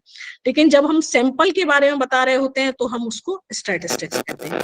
तो उसी के अकॉर्डिंग होते हैं पैरामीट्रिक और non parametric test. Student actually जब मैंने तो जितनी रिसर्च देखी है उसमें बहुत चांसेस होते हैं कि स्टूडेंट गलत टेस्ट लगा लेता है। पैरामीट्रिक टेस्ट लगने चाहिए, नॉन पैरामीट्रिक लगाता है, या मैक्सिमम सिचुएशन में लगने नॉन पैरामीट्रिक चाहिए और वो पैरामीट्रिक टेस्ट यूज कर लेते हैं। और उनसे जब वाइवा के टाइम क्वेश्चन पूछो उनको नहीं पता होता क्योंकि उनका एक ही जवाब होता है, ये तो हमारे एनालिस्ट ने किया है। लेकिन हमें पता होना चाहिए, एनालिस्ट ये जवाब देना मुझे कहीं प्रॉपर नहीं लगता। पीएचडी आपकी है तो आपको पता होना चाहिए कि हमारा डेटा किस तरह का है, हमें कौन से टेस्ट लगाने हैं। इसीलिए सारे लेक्चर हो रहे हैं कि आप लोग इसको पढ़िए, पैरामीट्रिक टेस्ट क्या है, नॉन पैरामीट्रिक टेस्ट क्या है। तो ये पैरामीट्रिक है, नॉन पैरामीट्रिक है, इनके एजम्पशंस हैं, किस सिचुएशन में कौन से टेस्ट होंगे। थोड़ा सा भी लंबा प्रोसेस है। अभी पहले हम क्वेश्चन आंसर सेशन ले लेते हैं क्योंकि टाइम लेट हो रहा है, तो हम 5 मिनट के लिए वो करते हैं। तो आप लोग पहले जो जितना मैंने कराया है उसमें से कोई अगर क्वेरी है तो वो बताइए।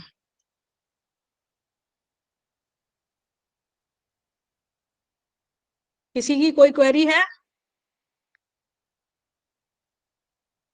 मेरी आवाज आ रही है? Yes, ma'am. Yes ma'am. हाँ, क्वेश्चन पूछ सकते हैं। Do we have to learn this table? Yes, you can learn, you can calculate. Okay, ma'am. Any other question?